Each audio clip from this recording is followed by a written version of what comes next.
Hello, good evening and welcome ladies and gentlemen to another intense round of racing action in the series you all know and love on a Friday evening. Of course, yes, we are back once again for another round of racing action in the SimRacing International GTE Championship Season 1, as brought to you on the Premier SimRacing platform available only on PC, known as iRacing. Here today then we conclude the first half of the season. We have made our way southwards to Mexico, having completed all of our adventures in the United States of America, and as we have made our way to Central America, our drivers will be taking on none other than the Mexico Grand Prix circuit, located within the very beaten heart of the capital city of the country, Mexico City. Now known in full as the Autódromo Hermanos Rodríguez, in reference to the two home heroes, the two brothers who unfortunately lost their lives in separate motorsporting incidents, they're honoured here, and our drivers will be paying dividends and honouring them here as they get ready to go racing at a circuit that is a little bit different compared to most around the world. Why is that, you ask? Well, if you look at the circuit map on the screen, it doesn't look too different from many other circuits, and many would say that this circuit looks quite similar to Monza, and you'd be absolutely spot on, because this circuit does have the nickname of being the Mexican Monza in certain respects, given the fact that over its 2.65 miles length, it is one of those circuits that brings together a wide array of long straights, but also some condensed corner sequences and some fast-flying ones at that. However, what makes it different from a typical power circuit is the altitude at which it sits.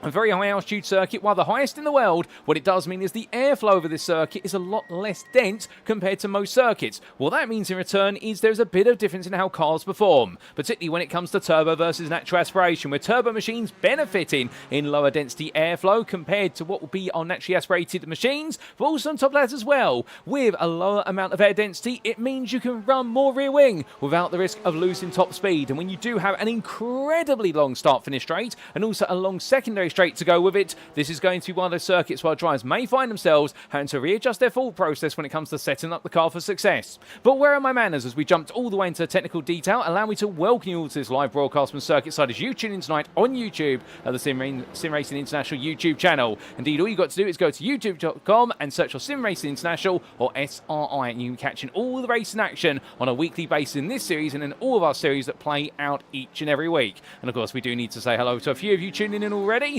And we do say hello there to Bitcoin Satoshi Crypto, who was the very first person to wave their arm before we even went live with this broadcast. Very eager, I can't blame him for it, and I hope you're doing well, good sir. We also say hello there to Richard Vass, who was the second fastest into our chat for tonight, and we also say hello there to Proxy, and also to Kitty's Mad, and well, thank you very much, Kitties. And if you're wondering, ladies and gentlemen, yes, it was my birthday yesterday, and well, I celebrated my birthday with a little bit of personal time, but also providing coverage of Split A in the Thursday GT3 Championship here at SimRacing International, and it's almost as if it's a day after birthday present to be able to cover what is another round of the GTE Championship, and we're looking forward to seeing how all the drivers get on, and it's so good to see so many of you tuning in, and don't be shy, feel free to say hi if you haven't already. But as we get ready to go into this round of course, well, there's one thing we do need to do. We need to recap what has happened over the previous 4 rounds and bring you up to speed for the uninitiated, or even if you are up to speed, it's always good to give you a quick refresher course. So here we go. Let's take a trip back in time and tell you the story then after 4 rounds of racing. So as we can see, last time out on the 23rd of January, we completed our time in the US of A by making our way to Road Atlanta, the ultimate roller coaster ride of road racing in the US state of Georgia. And what a trip it has been around the US. We started off at Daytona in Florida, then made our way to Virginia for the Virginia International Raceway, then to the Wisconsin countryside for Road America for our first endurance race round, but then we returned to what was our 60-minute feature race round. And on the 23rd of January, well, there's some very intriguing stories. The first big one, of course, the continued absence of several big names in the elite class, none more so perhaps than Mirko Bortolotti, but we did have several drivers, particularly from the GazX racing team, absent. Now, whereas previously in round number 3, it was for the iRacing official 24 Hours of Daytona, we did see several drivers absent last time out, not just in the elite class, in fact, but also our pro and inter classes, including Logan Timberlake in the inter class, because we had the real-life Rolex 24 Hours of Daytona, and with Bortolotti racing in it, and many of our drivers wanting to spectate it in person, well, you can't blame them for it. But it opened up a doorway for opportunities for other drivers. Now, one in particular in the elite class is what we got to see an incredibly close race of victory between Miguel Leon and also Pedro Luis da Silva,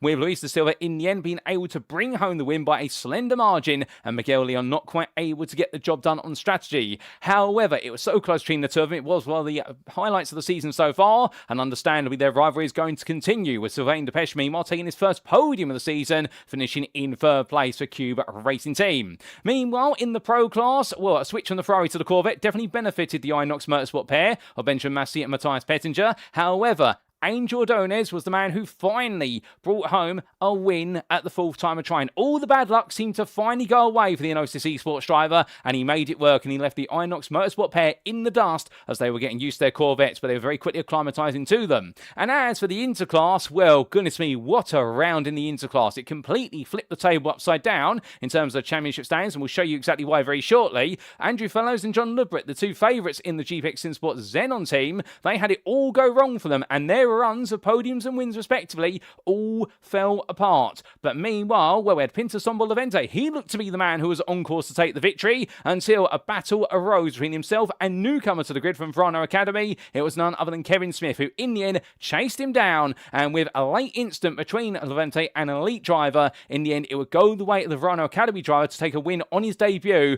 But even so, he had to save fuel at the very end, and well, in a different light, Pinto Sombol Levente could have taken that win if things had worked out slightly differently. But our interclass is absolutely bristling with battle in action. Our pro class has some big names in it, all fighting for glory, and in the elite class we could be seeing another shuffle today, because plenty of our missing names are back on the grid once more, and that sets us up very nicely then, because today is the 30th of January and we're here for round number 5. The Mexico Grand Prix circuit plays host.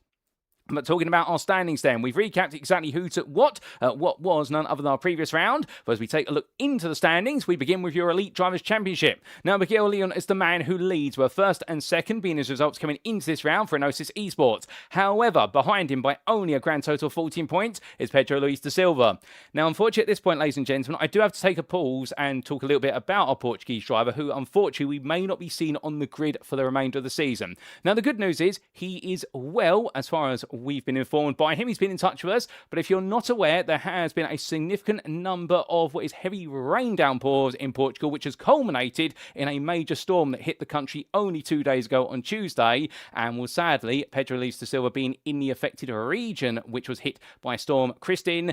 He's okay. His local neighbourhood, however, most of it unfortunately has been more severely affected than himself. However, here's a situation whereby basic necessities such as, for example, water, electricity and communications are down in his area. He's been able to get in touch, thankfully, with us to let us know he's okay, but it does mean we won't be seeing Pedro Luis da Silva at least for the next few rounds, if not for the remainder of the season. And, well, on a selfish level, we've all got to say that is absolutely gutting, because he's really put on a brilliant show in the class. But the most important thing, of course, to remember, all these drivers racing from around the world, they've all got their own personal stories, and the fact that the man is okay is the most important thing. But our best wishes and condolences do go out to him, his family, and all the affected people of Portugal at this difficult time, where the country is definitely trying to make its way into recovery mode versus what has been some very aggressive weather. And our hearts go out there to the people of Portugal, and also to our driver there of Pedro Luis da Silva for GPX SimSport Onyx. So sadly, with him not potentially being seen on the grid for some time, it does mean he will gradually fall down the order as this round onwards. But who will then rise to take over from him? Well, Sylvain Delpech is the natural successor in third place, a further 13 points behind. The Cube Racing Team driver picking up his first podium last time out. Indeed, he seems to be on a bit of a roll at the moment of top 5 finishes and not podiums. Martin Stattmann, meanwhile, it was a non-finish last time, given the fact things did not go right at Road Atlanta when he was looking relatively good, but a major incident cost him dear. The Gazex Racing Team MCM driver will be hoping that today's going to be a bit different. Tim Perry, meanwhile, another 5th place finish for Altitude 3M Esports, the BMW driver there, running their official colours last time out in terms of the blue and green, not the blue and pink we come used to. Well, the change of colour there definitely didn't change his ability to deliver great results. He's on 119 points, and he is 19 ahead of Mirko Bortolotti, who is back today. However, you're going to see him not racing in his classic Corvette. We're going to be seeing him making his way into the Ferrari 488 Evo, which is a bit of a shock surprise. He only let us know 10 minutes before he was due to get into the practice session. But to be fair, our drivers just need to turn up in their new car and let us know when they turn up, and that's exactly what the Italian driver's done. But I do wonder where a change of car means we might see a bit of a change of scenery from him when it comes to taking wins. From the Gazex Racing Team MCM driver then, it's Albert Prisch, a further 7 points behind for Enosis Esports, and the Spaniard ahead of Callum Lux there for Jens Brothers competition. And what a frustrating time it has been in recent rounds for the Jens Brothers competition driver, particularly for that non-finish last time out. And well, he's definitely had to go back to the drawing board on 81 points. 2 behind him is Cube Racing Team's Olivier Dean with an 8th place finish. Definitely not the result he expected last time out at at Road Atlanta. He was hoping for a bit more in his Ferrari, and then Henry Schwebig as well. The Beast Racing team there, well, they had a difficult round. Both of their drivers did, and for Schwebig in that 10th place, not representative of the pace he brought to the table. Marinko Jolanowski and Chad Henson complete the top 12 of the Elite Class Drivers' Championship standings, and as we come from them, we make our way then to the Pro Class, and here we can see, well, it's 1-2 for Inox Motorsport, and they have changed their cars, of course, from the Ferrari to the Corvette. But as they made that change last time out Road Atlanta, it was a pair of podiums for them both. Massey taking second, Pettinger taking third, but neither of them able to quite take the win. However, the consistency is what is proving so valuable, with Massey 16 points ahead of his teammate and 12 points behind Chris Round there, one-time winner at Road America, where it was a 6th place last time out. And Round, unfortunately, not able to back it up with another podium at least, but he's still consistently scoring those points. 132 points for him, he's ahead of Rene Rosler by only a single point now, with the GazX Racing Team JRM driver getting back last time out after a frustrating day in Wisconsin. And Cedric Boycia, meanwhile, in 5th place there for Cube Racing Team in the Ford GT. He always puts on a great performance, and he's been able to maintain a run of top 5s dating back to round number 3.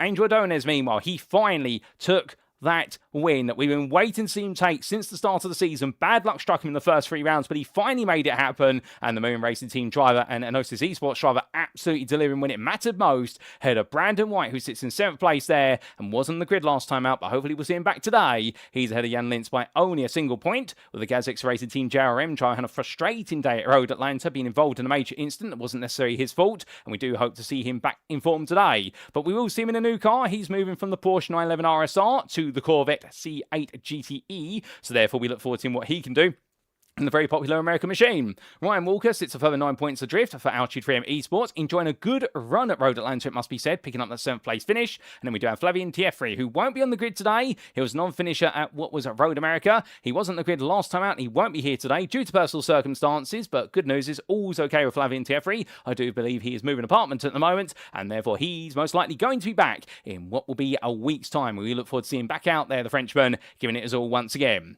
He's 11 points ahead of Liam Kelso for SimRacing Grid, and it's Matt Broom who completes the top 12 of the Pro Class. But from the 48 points of Broom then to come to the Interclass, how do they stand? And well, the story here is thus.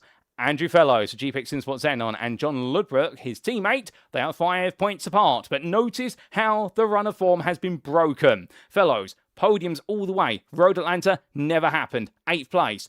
John Ludbrook, 100% win record at every round he's attended. Road Atlanta, 11th place. Suddenly, the door's been blown wide open. And who's going to try and put their foot through the door? Well, it's your 3rd place man there, Pinto Sombo Levente, who currently only what is result count back the difference between himself and Ludbrook, and only 5 points behind the championship leader. The Hungarian driver then not quite able to make the win, which would have moved into the top of the standings, for that 2nd place proving absolutely valuable.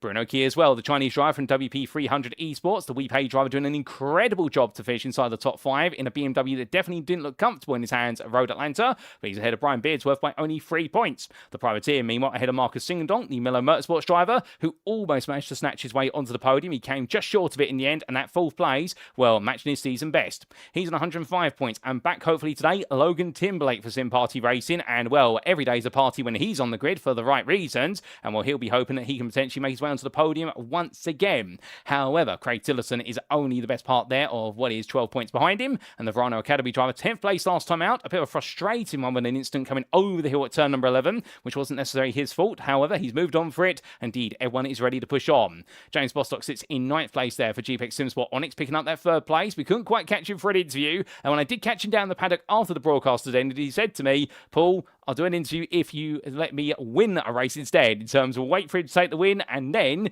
he is going to be potentially and join us in the interview room. He said it was a podium, but he wants to make it a win. He wants to make that all the more special. I can't blame him for that. And behind the GPX Simsport Onyx driver by only 2 points is Chris Susky, who put together a brilliant run of form at Road Atlanta, albeit that 6th place there respecting the fact that he changed all 4 tyres in his pit stop compared to everyone else who didn't change tyres. But to be fair to Susky, as we interviewed him afterwards, he really is playing things by ear, and you've got to love his attitude. The China Shop racing driver really embodying the spirit of boy in a China shop, and that Ford GT looking very happy in his hands. Virgilio Garcia Garcia sits in 11th place on 54 points. And then Kevin Smith, new to the grid, of course, last time out, a win to start off his campaign and 50 points to his name. Can you move into the top 10 come the end of today?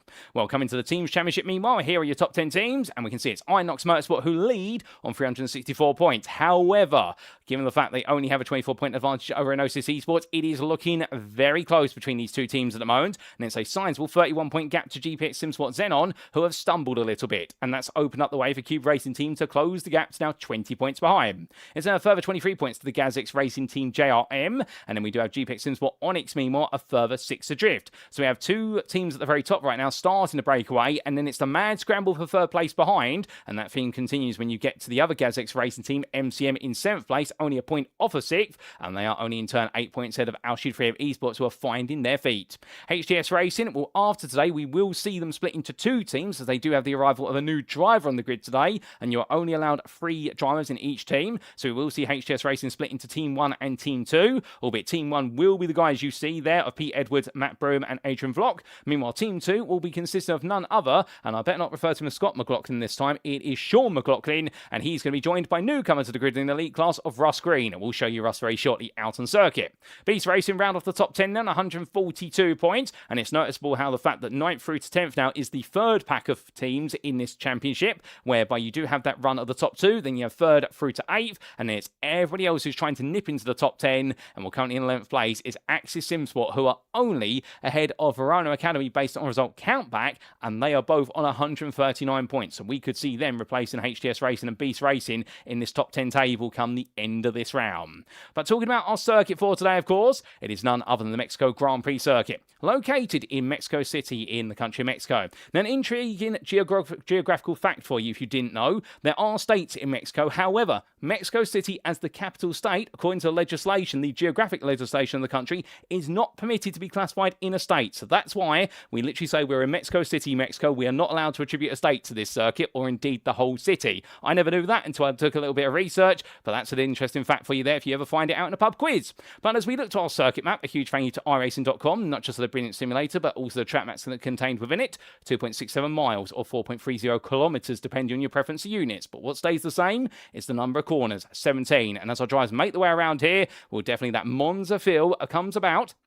Even has its own oval section, albeit a much smaller oval compared to the old oval Monza. But they roar the way down towards turn number 1, and what our drivers will find is there's very little elevation change over the entire lap, but they are at high elevation, and therefore they'll be picking up a huge amount of speed as they break the way into the only opening corner complex of turns 1, 2, and 3, which will feel as though it's a bit of a delayed triplet of a chicane. But coming out of the initial 3 corners, it's then a sprint down towards turn number 4, at which point it's a sharp left-hand right angle corner, followed by a right-hand at 90 degrees, and then it's all the way through the hairpin of turn number 6 to loop their way back and go for the sweeping S's section of turns 7, 8, 9, 10, 11, and then bolt their way up towards turn number 12, at which point they make the way into the stadium of turns 12 through to 16. A very tight hairpin at turn number 13 is where we can expect plenty of lunges under braking, and as they exit out of turn 16, it's then flat out as they build their way out to turn number 17 to complete lap and do it all over again. But as we get ready to go race the course, ladies and gentlemen, well, it's time to make our way back to circuit side, and let's see how our drivers are getting on with 15 minutes or so left to go in qualifying. So as they all continue the way around at this point, well, how do the standings stand with 13 minutes left on the clock, in fact? And at the moment, it's Mirko Bortolotti who's currently the fastest out there as we look into Matthias Pettinger. And, well, I do believe that's a new livery on the car there for the Inox Motorsport team today. They've slightly upgraded the livery once again compared to the previous rendition, and it definitely goes very nicely on the car, it must be said. And as Pettinger in the 127 right now, following his teammate around of none other than Benjamin Massey, and I think they're trying to work together here in order to move themselves even further forward. I think the game plan, if they can get one of their cars close to Angel Ordonez, they will be very happy with that. As they both made the way down. And we do say hello to a few more of you there in the YouTube chat, including none other than what is DXT Rob, or Dexterous Motorsports Rob Mackay. And he says, is James Bellstock going to bag another podium tonight? Well, place your bets, ladies and gentlemen. Will he be able to do so? He is currently the 4th fastest in the interclass in this qualifying session. And something tells me as Bruno Key steps aside there to let him go on through, that Bostock may fancy his chances. However, Kevin Smith's not too far ahead of him, and in Bruno Key with a very impressive second at the moment, and Pinter Sombolavente, of which we do have a super fan for him, for Team Pinter there, Richard Vaz. I can't blame him. The fact we do love to see Richard in the YouTube chat week in, week out, and we do love to see this man out on the circuit of Pinter. He's definitely a very great gentleman off the circuit as he is on the circuit. Well, the BMWs are looking strong in the interclass. Now, why is that perhaps? Well, we do know the BMW M8 is a very strong one-lap qualifying car. Add to the fact as well, the balance of performance dictates that this car, front-engine rear-wheel drive, whereas all the others are mid-engine rear-wheel drive. It is a very quick car on the straights, but it loses out in the corners, particularly heavy braking zones.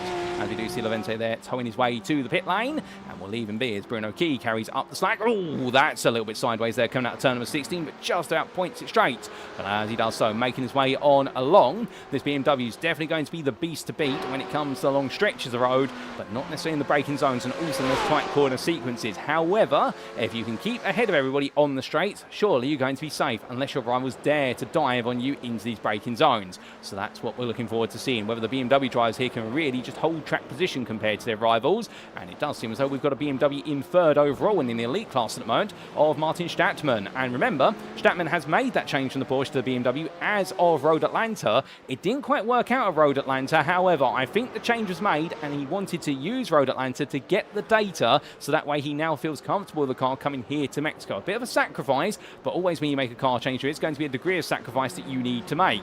Meanwhile, this man, well, we've missed him for the last couple of rounds due to the fact he's had to prioritise what has been a real-life race, no doubt about it. But Bortolotti makes his way onwards right now, where he's immediately back to the top there, and whether he's driving in the Corvette or the Ferrari that he's bought here today, I'll tell you one thing, choice of car does not change the way he does things. He is currently the fastest by 5 thousandths over Callum Lux. And well, Callum Lux was, of course, the man who tried to chase Bortolotti down at VIR. Couldn't quite do it in the end. Ran out of tyre life at a very hot circuit. But Lux right now only 5 thousandths behind him. And understandably, I think the 222 driver today is going to take nothing less than at least getting ahead of Bortolotti at some point over the race distance. And well, you can imagine on what will be that rolling start. If you can time it right, it will be an incredible drag race down towards turn number 1. And well, we'll get an on-board lap with one of our drivers very shortly to give you an idea of the speeds they're going to be approaching turn 1 in clear air. I suspect it's going to be in excess of 170 miles an hour here, with the fact they can fully adjust all the gear ratios on these cars, and also the fact that our drivers will be trying to run as little rear wing as possible, albeit of course we do have the altitude or the elevation of this circuit, so they can run more rear wing than normal perhaps.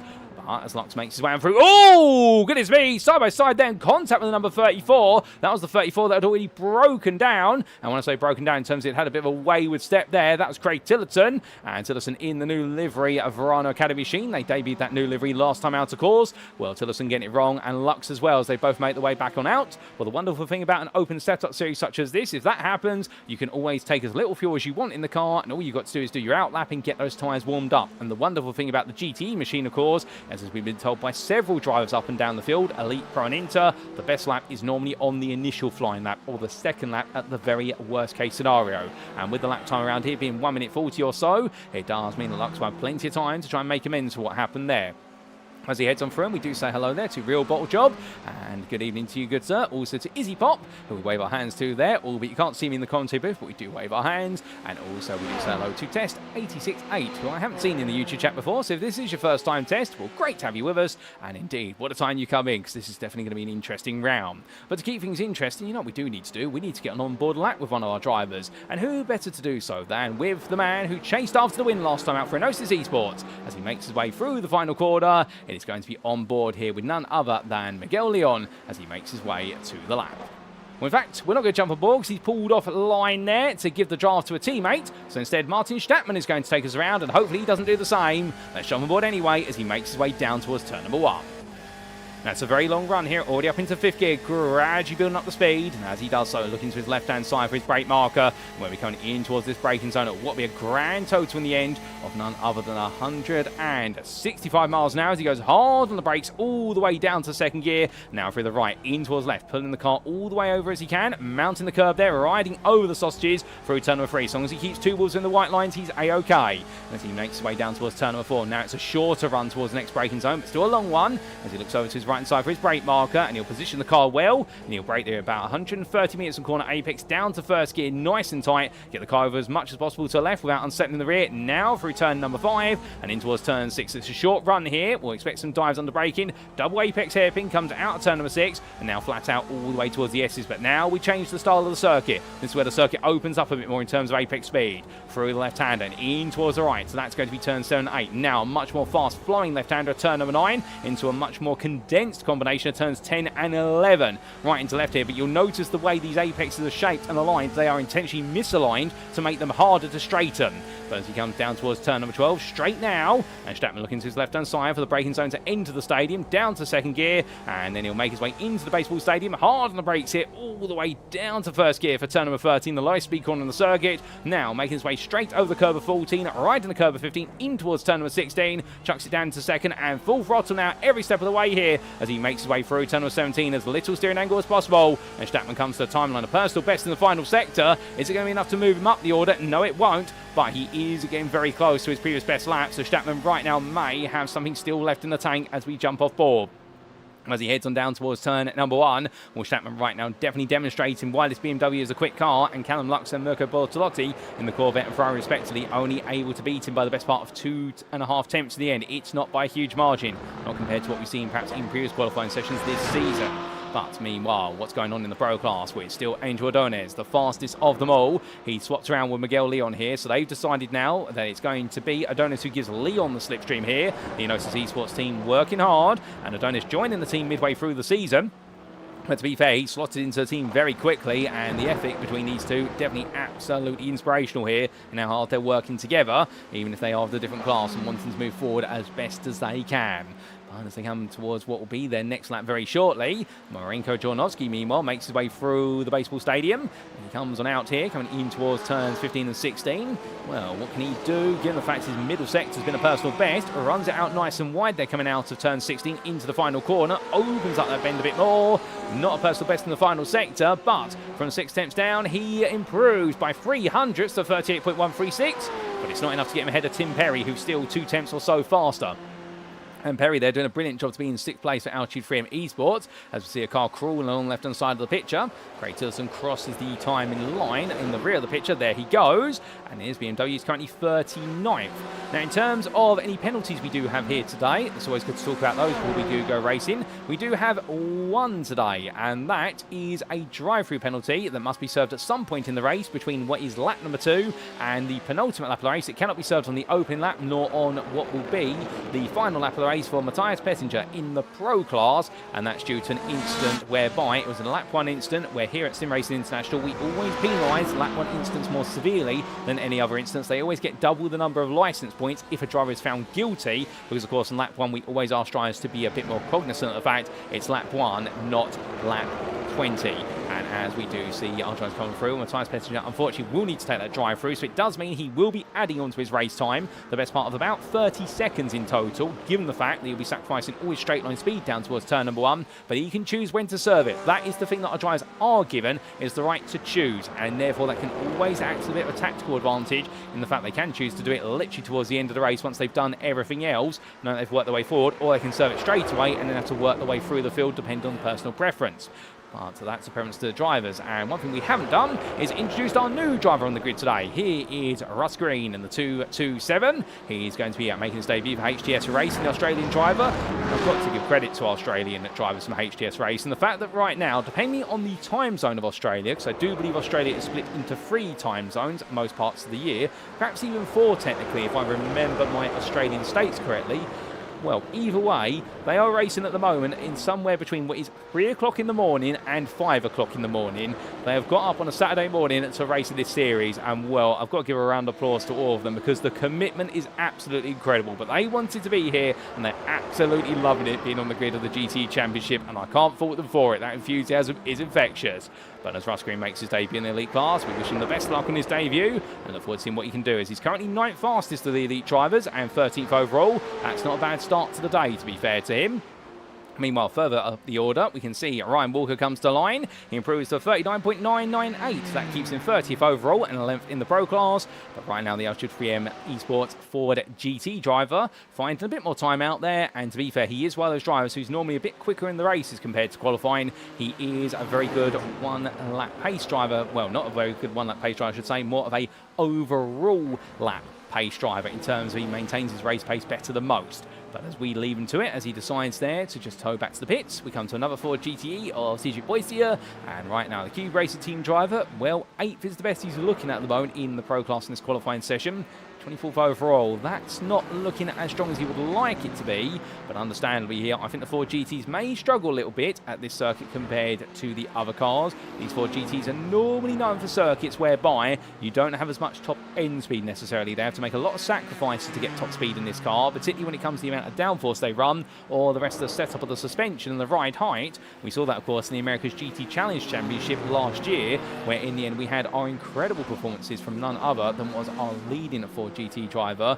And well, in the end, as his name does escape me, it will come back to me very shortly, ladies and gentlemen. You'll have to forgive me. Graham Wildermuth, there we go, immediately comes back as soon as I think about it. And Graham Wildermuth was talking about the fact as soon as he went to a high speed circuit, that's where the Ford GT really was not comfortable. If it was a circuit that was dominated by medium speed corners, however, the Ford GT was an absolute monster. And indeed, we beholden that multiple times in his season-long battle with Francisco Bernuevo.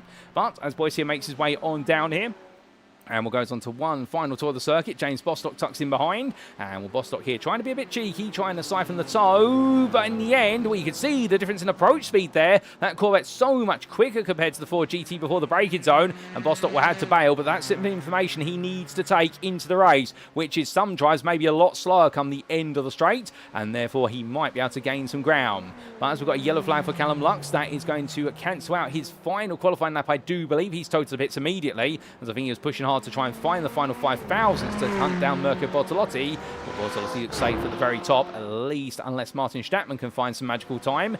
Here is Stattmann going on to his final flying lap. And behind him is one of the Corvettes of Christian Ablasser, I do believe, as they hunt down. And Ablasser did not have a happy day at the office at Road Atlanta either last time out. Indeed, the GazX Racing team really had a bit of a nightmare day for those who are able to make it, but they're back in full force today, and they'll be hoping that today is a much different story. But hopping their way between the curves, and as they come on out of turn 3 and on as they go towards turns 4, 5 and 6, Ablasser right now trying to work with his teammate, as meanwhile Andrew Fellows, well, here's the story, 6th currently in the Pro class and weighs 32nd overall. And well, the Rock from Road Atlanta may be continuing here as he makes way out the final corner, looks compacted and composed there, coming on towards the timeline. What's it going to be as he comes across it for Fellows? And the answer is going to be, it is not an improvement. That'll be the best we see out of him here in qualifying. That is not a good start today for him compared to where I think he would like to be. Checker flag is out in this session, so all drivers now have the overtime to finish their laps. Here comes Olivier Dean. He's currently on a personal best in the middle sector in his Ferrari 488 for Cube Racing team. 7th fastest in the elite class, 8th overall. He crossed that timeline, and what's it going to be? He was 6 tenths down, and in the end he does not improve. It's an invalidated lap. Brandon White comes into the stadium section. As he does so, well, we've got a couple of cars in front. That's Bruno Key and Chris Round exchanging glances at each other, around running wide, so he has got an invalidated lap. Key right now, I don't know if he feels they've been impeded, as we can see him making his way into the pit lane. And well, in the end, those two drivers will separate themselves. But meanwhile, here comes Brandon White, personal best in the first and last sector. Does that move him up the order? Yes, it does. It moves into 32nd overall. Doesn't gain any place in the Pro class, but gets him away from some of the interclass drivers. Joris Petersveen, meanwhile, in the wonderful 251 machine with the big number 2 on the front of it. Or as he comes on through, and just in front of him there, that's Albert Prisch. And Peter Zweem on a personal best in the middle sector, but he cuts the pit lane there, not happy with the final part of the lap, and that is going to be it, ladies and gentlemen. And Mirko Bortolotti, the only driver out on circuit right now, I do believe, as he calls them down, he returns to the racing here today in Mexico, and he returns to the top of the grid once again. A 1 minute 37.569, 5 thousandths faster than Callum Lux, but to be fair, whether it was 1 or 5 thousandths, he's done enough here to take pole position. But what a race we have in store for us between the front two, with Martin Stattmann just behind, and Angel Ordonez takes his best qualifying points of the season for Pro Pole and 4th overall, with Interpole position meanwhile going to Pinto Sombolavente, the BMW M8 driver, massively impressive. But with that, we take a look to the scenic view, and as we do, well, we now get the 5-minute warm-up breather before we do go to the grid for our one and only race here in Mexico today.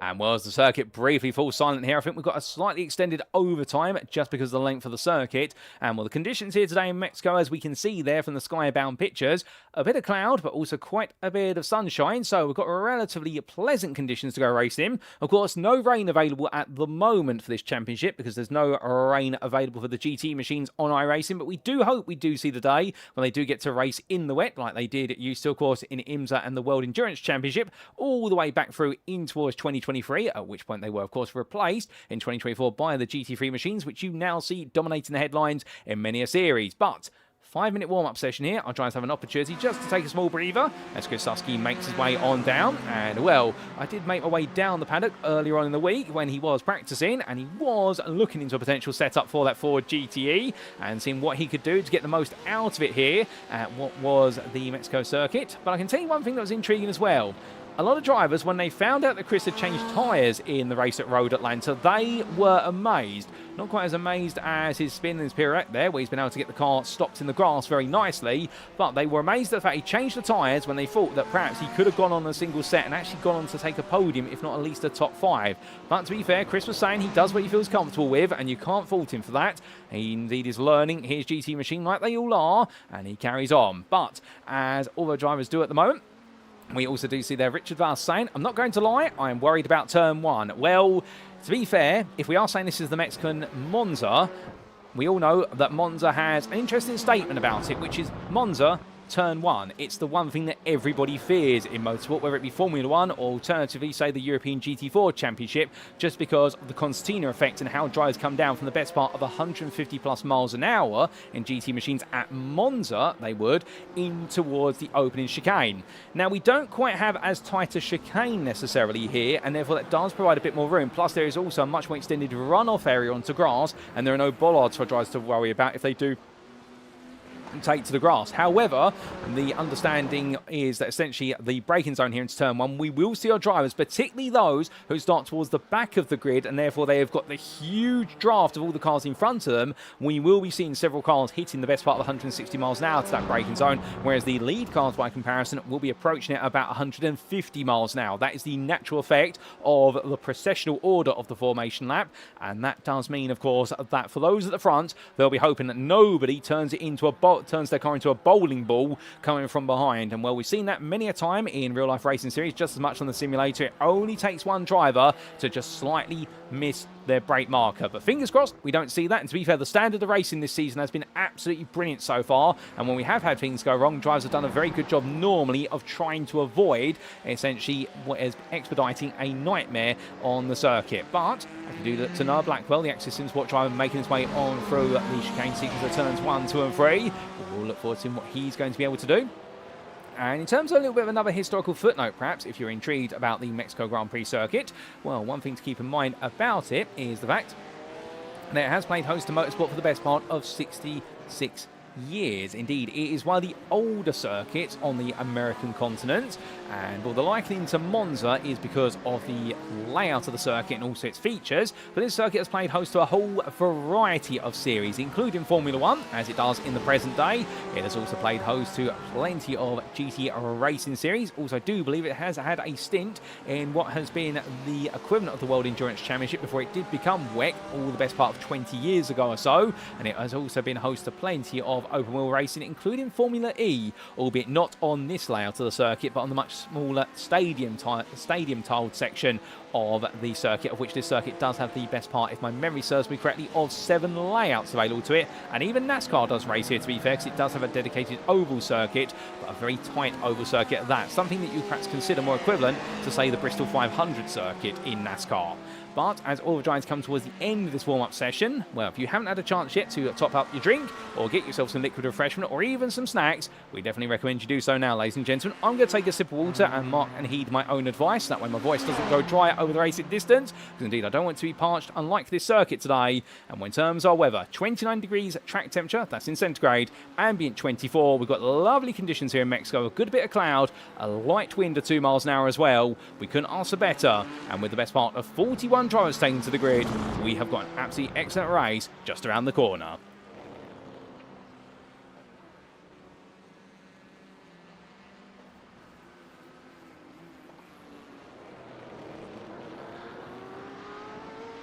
But that is watered down, and we'll still plenty in the commentating booth, don't worry about it. But right now, we can't think about water anymore because our drivers cool themselves on down. It's time to head to the grid, ladies and gentlemen. It is time to see how they all line up for round number 5 of the GTE Championship Season 1, as brought to you on iRacing, proudly hosted by SimRacing International.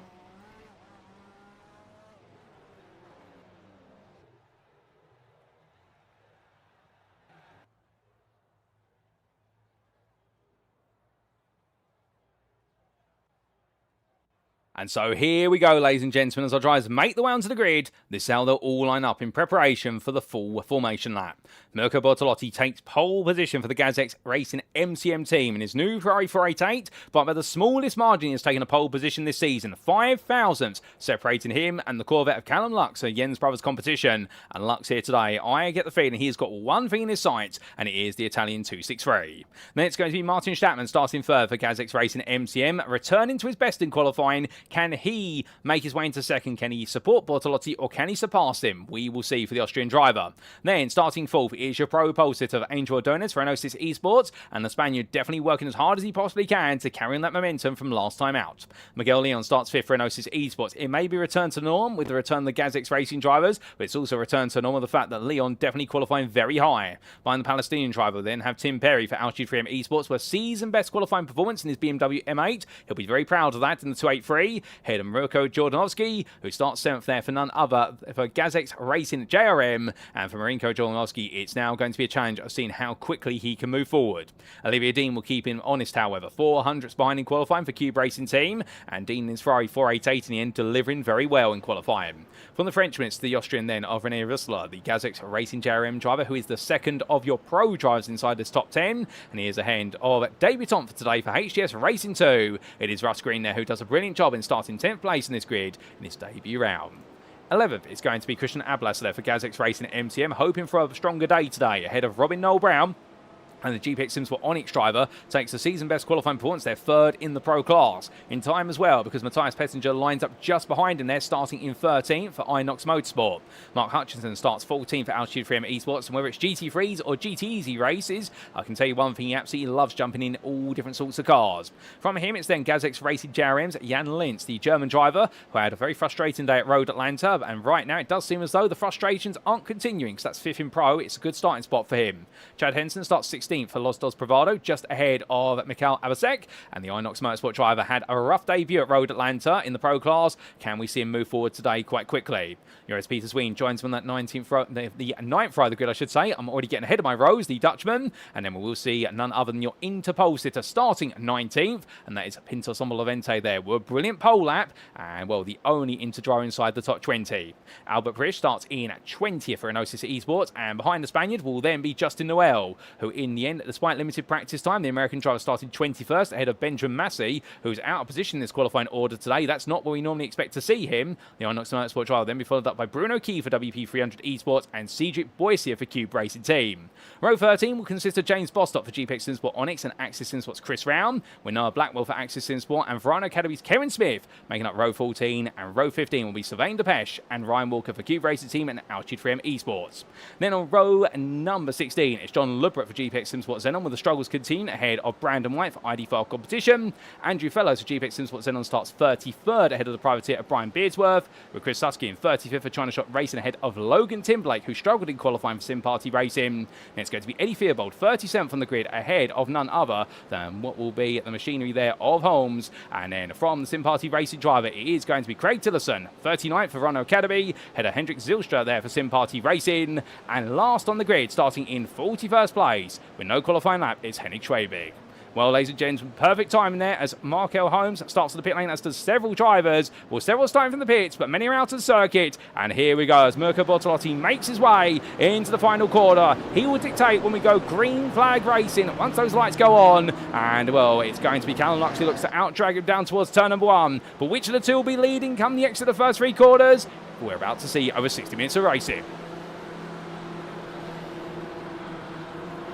And And it's lights and away we go as quick as that as they roar their way away. Lux has a bit of a slow start. Here's the throw. Builds up speed. And Lux in the end pulls to the outside. Michael Law, I think he was tapped aggressively there. And as he does so, gets himself out of trouble and threads the needle backward in. I've never seen that in my life. And as they make their way down towards turn one, how Lux is about to dodge all that, I will never know. But as they make their way to the braking zone where he's lost a couple of places, Rene Loster finds himself squeezed in the middle of the road. But in the end, he's got ahead of Angel Ordonez, who's had a slow start as well. The pro leaders exchange places. Carl going sideways in the rear. Pinto Levente has survived. What's going on behind? And meanwhile, they all make their way through. We lost the front bumper for a car there, but otherwise, everybody seems to be safely on through the opening few quarters. Well done to them all. They've done a brilliant job of clearing that. Now we can get on with the proper racing as we do see Angel Ordonez immediately under pressure from Olivia Dean. Ordonez has gone backwards, but he notices Esports driver knows he's got a whole race to build this back up. He doesn't need to do it immediately as me, while further behind, Pinto Levente under a bit of pressure still as Kevin Smith has had a lightning start. Has already moved up to second in the interclass. You can see him there closing little and by little in his Porsche. The blue and black Porsche there just tucking in behind Albert Parrish as they make their way towards turn number 7. Further back, biggest one of the losers in the interclass at the start, Bruno Key. A slow start from him, but I think the We Pay 300 esports driver perhaps thinking to himself, you know what, I just need to take my time with this one. And indeed, slow starts don't always translate into slow finishes. A bit further back, Brian Beardsworth here all over the back of Logan Timblake. Timblake's gained 4 places at the start of this race. What a start from Timblake. He's moved forward and qualifying definitely was just simply one blip in the story. But as they all come down to the braking zone here, Craig Tillerson battling side by side with Eddie Fearbold. Fearbold looking around the outside here towards the back of the interclass of the field, but they both go in deep, and in the end they both come through. There are small lockups, both survive it. A few lockups for a lot of drivers in that interclass already. But meanwhile, coming back to the front of the field, Milka Bortolotti still leads as they make the way down towards turn number 1 for the second time. Martin Stattmann is with him. Callum Lux has got back ahead into third. Marenko Jornowski now up in the 4th place. Rene Rosser is your pro leader. He's had a phenomenal start, has started 9th, moved up to 5th. He is pro leader just ahead of Angel Ordonez right behind him. And it's Olivia Dean in 7th place ahead of Tim Perry, who's lost out a little bit at the start, and Christian Ablaster is 9th, with Russ Green holding steady in 10th place at the moment, as I do see a few Russ Green fans in there. Good evening to you guys, or good morning I should say. But as they make their way down towards turn number 4, well, we'll give you guys a shout out in a minute or two. But meanwhile, we'll look back to Mark Hutchinson here, who right now all over the back of Albert Parrish. As they come down, we ride on board here on the Altitude 3M Esports Ford GTE, and into that braking zone he goes, and these two fighting over 10th place in the elite class right now. But they've got to deal with the fact they've got Mikhail Abasek and also Jan Lins right in front of them, and this is where we do have the entwining of what will be our 3 different classes, and this is where things really do get a bit dicey as the race goes on, because everyone starts to think about battling with their class peers, not about battling overall with everybody else. And then you've got to make the tactical call. Do you let the other class driver go, or do you use them as a buffer, or do you do something entirely different, such as pit early to get yourself out of that order? But only they, of course, will know what's the best way to negotiate all this. But Hutchinson getting a better run here as he comes on through turn number 11. And well, can he look for the speed here? But the Ford GT so quick in that middle sector. Looks to the inside, but Hutchinson in the end, he fakes out a potential move there versus Parrish. Sees that he's not going to be able to make it. Parrish goes a bit deep, and here we go into the stadium. He's going to look around the outside into the hairpin. But Parrish there can defend it nice and wide. And now Hutchinson's going to run out of space here as they come through turn number 13. He's going to be made to go high on the curb. It's not going to work out for Hutchinson. And he backs off a little bit more as all the dust is being kicked off there as they roar their way on towards the next lap. But Mark Hutchinson showing how strong that Ford GTE is. As soon as he gets into medium speed corners, it's unbeatable for them, and we've seen that time and time again, and we're seeing it again here today. As meanwhile in the pro class, Rosser on the right, Ordonez on the left. Ordonez trying to come in for the lead, then he goes into turn number 1, and Rosser backs off there, doesn't fight it too hard. Remember, the Corvette is the stronger car over long-term tyre life usage versus what is the BMW with the Sabre fuel. So Rosser there decided not to fight it. Understandably, his game plan is well just simply to wait and tuck in and constantly swap the places around. Dean, Perry, Ablaster and Green, they're all queuing up behind these 2 pro drivers, so therefore can Ordonez force Rosser back to battling with Dean and Perry first and foremost. That might be a bit of a strategy, but we'll see what's to come. As meanwhile, we've had a change of interleader that's happened off camera. We've got Kevin Smith into the interlead. Pinto Levente has dropped down to 20th place, still second then in the interclass, but they've got between the two of them Justin Noel, and a bit further back what's happening in the interclass. Well, one of our interdrivers is being passed by a pro driver. That's Eddie Fearbold being passed by Cedric Boisier, who moves up to 32nd place. Now, we have had some difficulties for a couple of drivers. Marco Holmes, also Henny Schwebig and Hilke Zilstra have all retired from this race, unfortunately. Cars weren't able to make it to the grid due to a technical issue, so they are classified as non-starters, sadly. And well, we hope to see them again next week, because that's not the way we want it to go, but sometimes it is the way it goes. But meanwhile, speaking of things, the way it goes right now is Bruno Key tries to look up the inside there, Brian Beardsworth. Well, that's not going to happen into the SS sequence here, or if he does, he's expecting Beardsworth to give him all the space. But I think more there, the WP300 Esports BMW may have been off the line due to the battling in towards the SS sequence, so therefore having to back off entirely. And Key drops now to 6th place and started second in the interclass, but then again, it's the early stage of the race here.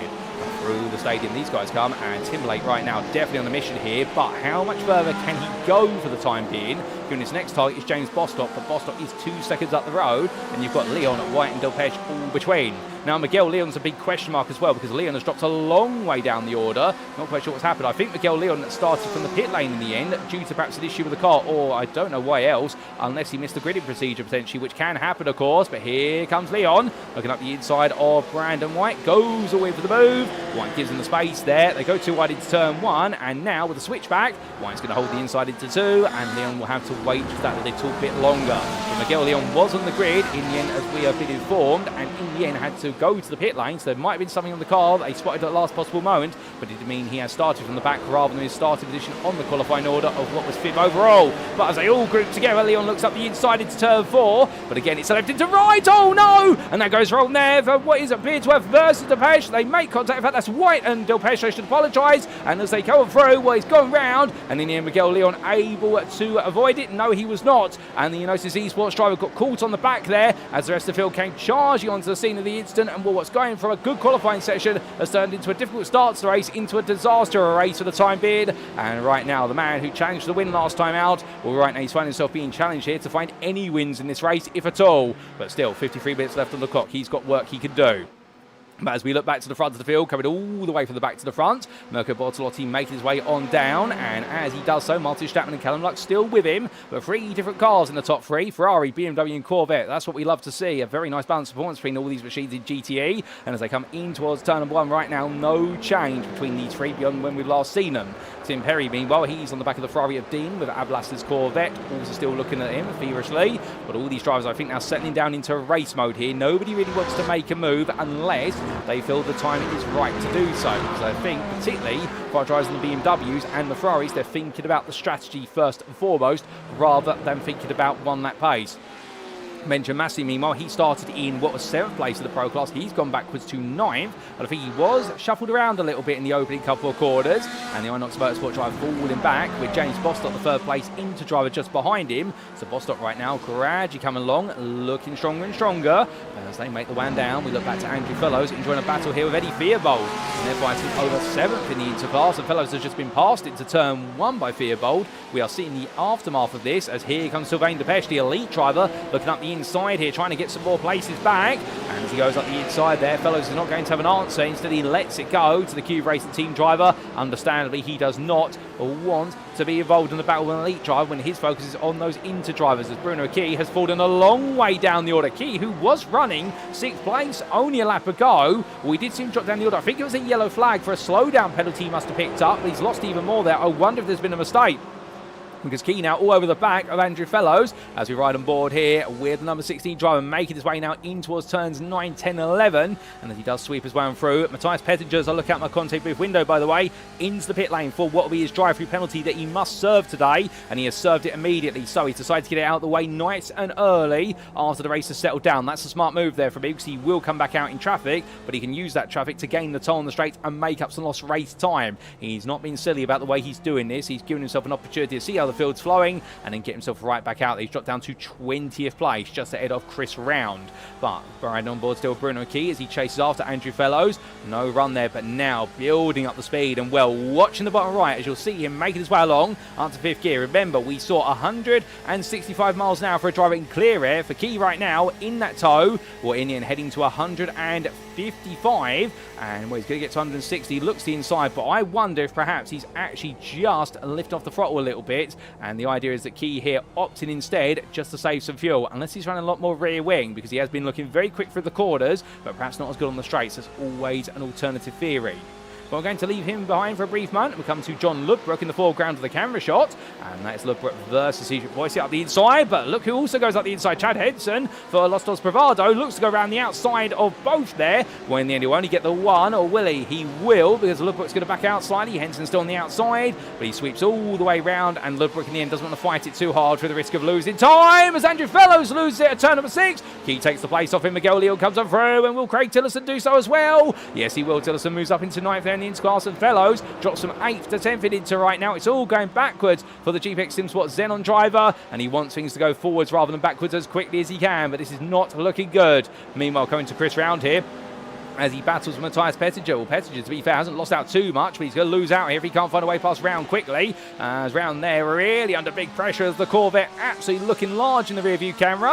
And as they make the way onto the start-finish straight, I think this is going to be a question of when, not if, we're going to see Pettinger get the toe. But Round right now powering his way down the straight. We know this Porsche can be set up for some incredible straight line speed, particularly at the circuits such as Le Mans that we'll see later in the season. But here comes Pettinger looking up the inside, being squeezed to the grass. It's going to be 2 balls of the grass for a brief moment. But Round in gives him the space to cooperate, and into the braking zone they go. And on those anchors, well, it's going to be too wide in, it's going to be too wide out. Into turn number 2, Round is still there. And now making the way into turn number 3. It's a squeeze, it's a pinch, it's a bit of a door bump. And in the end, Round will be sent wide. But he runs out wide there, escorted wide. He's still racing. That will be classed as an off track, but he hasn't gained any time from it. And Benjamin Massey tries to get involved right now, trying to help his teammate out. But we can see they're backing off and letting Pettinger go all in once again. Pettinger goes for it twice now as he goes in towards turn number 4. A bit of a rub between the two, but Round so he makes his car as wide as possible. Pettinger looks at the switchback. Round comes back across. Pettinger is there. And as he makes his way through turn number 6, what a lovely sequence of battles between those two. And Matthias Pettinger does take 6th place in the end in the pro class of a Chris Round.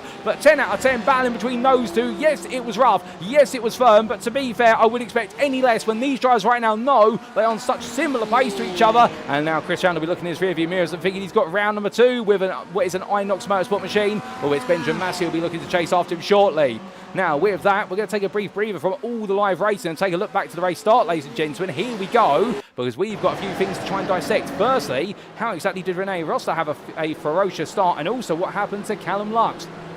Once the drivers made the way away, here we go, and in the end, as Lux made his way on down, you're going to see him pull tape. He just pulled out there. I wonder whether that was to get out of the draft, essentially, and pull down the order. But Rosser, meanwhile, he just nailed the start. As you can see, that Angel Adonis, he was not sleeping at the start, but that BMW just got so much straight line speed, and in the end, in the scramble into that braking zone, and that's how he got the job done, Rene Rosser. He just simply timed it perfectly and went around the outside of Angel Adonis, as Callum Lux, in the end, sacrificed his starting position to make sure he wasn't slipstream past. So that was a gamble there from Lux. Meanwhile, what happened further down the order, we take a look back to Miguel Leon's start, meanwhile, and what's then, well, in fact, not Miguel Leon's start, because he started from the pit lane, but we do take a look back to what happened to Chris Susky. This was, in fact, on lap number 2. So we go forward a lap, and this was Susky at the time battling with, I believe, there, one of the GPX SimSport Xenon machines, made his way in towards turn number 12 and lost the rear under brake, and it was a lock up there on the rear right brake, and in the end, Susky going sideways and waiting to rejoin. Had the enthusiasm, but not quite the brake temperature.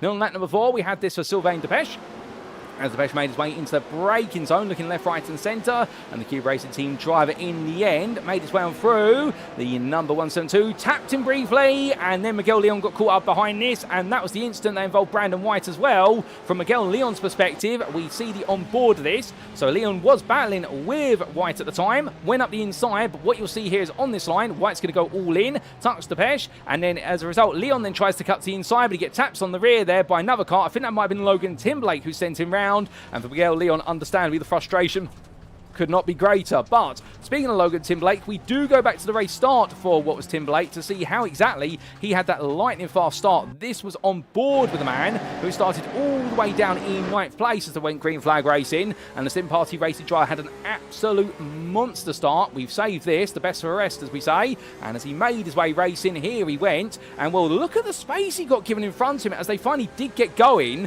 We had plenty of room to operate with. I think there was a little bit of a misunderstanding with regards to the gaps between the cars, albeit nothing illegal there, but some drivers were caught out a little bit, and Timberlake in the end will put himself right on the outside. But how did he get the ground? Well, he's taken some cars on the inside of him, and in towards that braking zone he went, and as he did so, a couple of drivers starting to go deep there. Timberlake, meanwhile, still on the outside, and they all queued up, and in the end he just had to bide his time. So I think the drivers he may have passed would have been the ones on his inside, and then coming out of turn number 3, he was able to go green flag racing as quick as that. But meanwhile, we come back to live racing. Good time as well, as this is Massey versus Round. Well, we've caught this at the perfect time as they roar the way in towards turn number 6. And right now, well, Round's seeing that Massey's going to try and do what Pettinger only did to him moments ago. However, Round's prepared for it this time, and now Blackwell queues up behind him here. And now Blackwell's going to be on the outside of the Axis SimSport team. But the 118 driver switches to the inside and indeed tucks in tight behind none other than Massey. But Benjamin Massey really struggling here, and several drivers are. But as they come in towards the SS sequence, behind them is James Bostock, the third place into driver, who right now I think will be feeling as though he wants to try and clear these drivers wherever possible, so that way he can go chasing after both Sombel Levente and also Smith. We'll see what is to come. We haven't quite got the story on what happened between Smith and Levente, how that move happened earlier in the race. We will see if we can find it. It was on lap number 2, we have been informed. We might have a replay of that coming up shortly, ladies and gentlemen. But right now, Blackwell still on the back here of Massey, and Round just in front. But that fight is going to build its way all the way round on towards the start-finish straight here.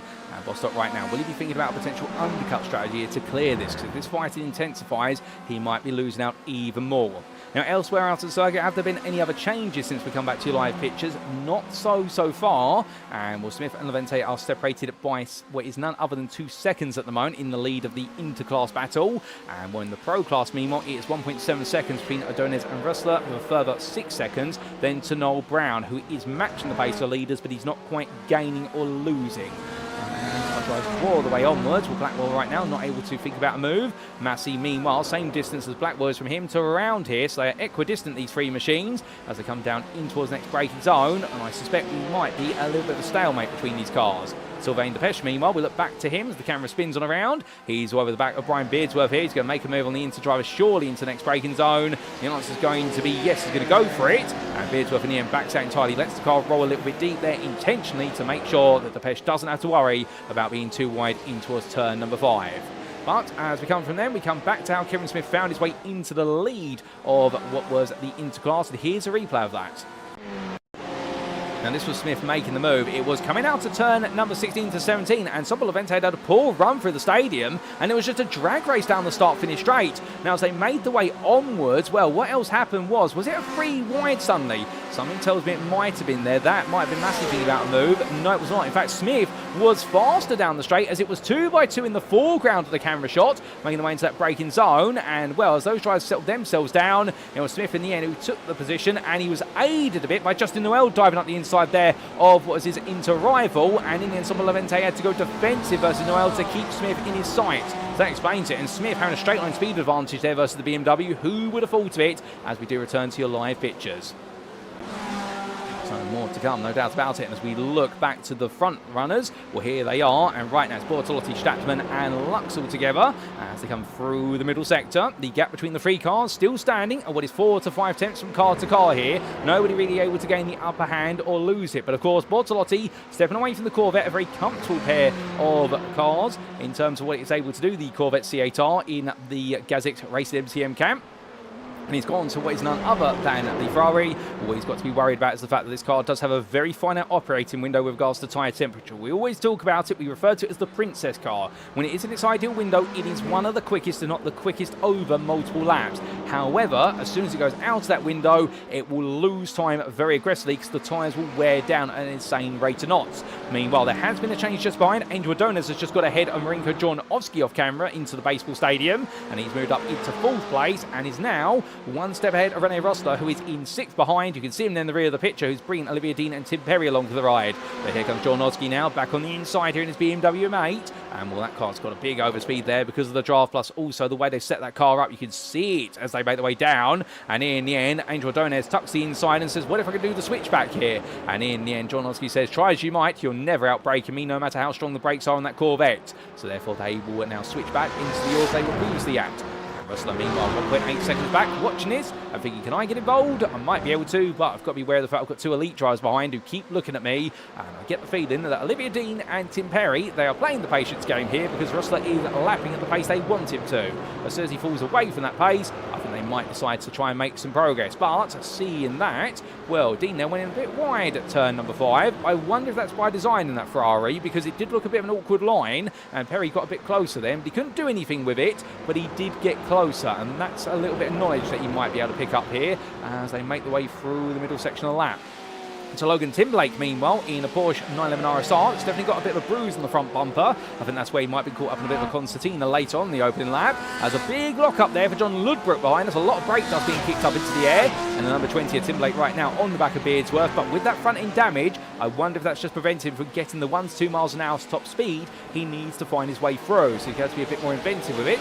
As Chad Henson there decides to flash his lights and says to Ludbrook, I'm coming for the move. And in the end, Ludbrook does not get the Morse code message. All 30 decides to ignore it. And understandably there, I think Ludbrook was hoping that Henson would be a bit closer before that did play out the way that it was going to in Henson's mind. But Henson right now has to tuck in behind once again. You can see him flashing the lights there. Keep in mind, of course, when they're all in the lead lap, drivers of different classes, they do not have to give way. They can choose to race each other if they so desire. Henson flashes lights. He's trying to send a message to Ludbrook, which is, look, I am faster than you. Let me through. But Ludbrook's not just going to lift off the throttle necessarily. I think his thought process is, no, Henson needs to get alongside him into a braking zone. Then he'll completely back off. And I think it might happen here. Here it comes. And then Henson goes up the inside. And well, Henson will take that space there. And Ludbrook does step aside in the end. So Chad Henson having to work a bit harder than he originally anticipated. But understandably, there's different definitions between driver to driver as to when flashing the headlights really does institute, which is back off versus when you hold your racing line.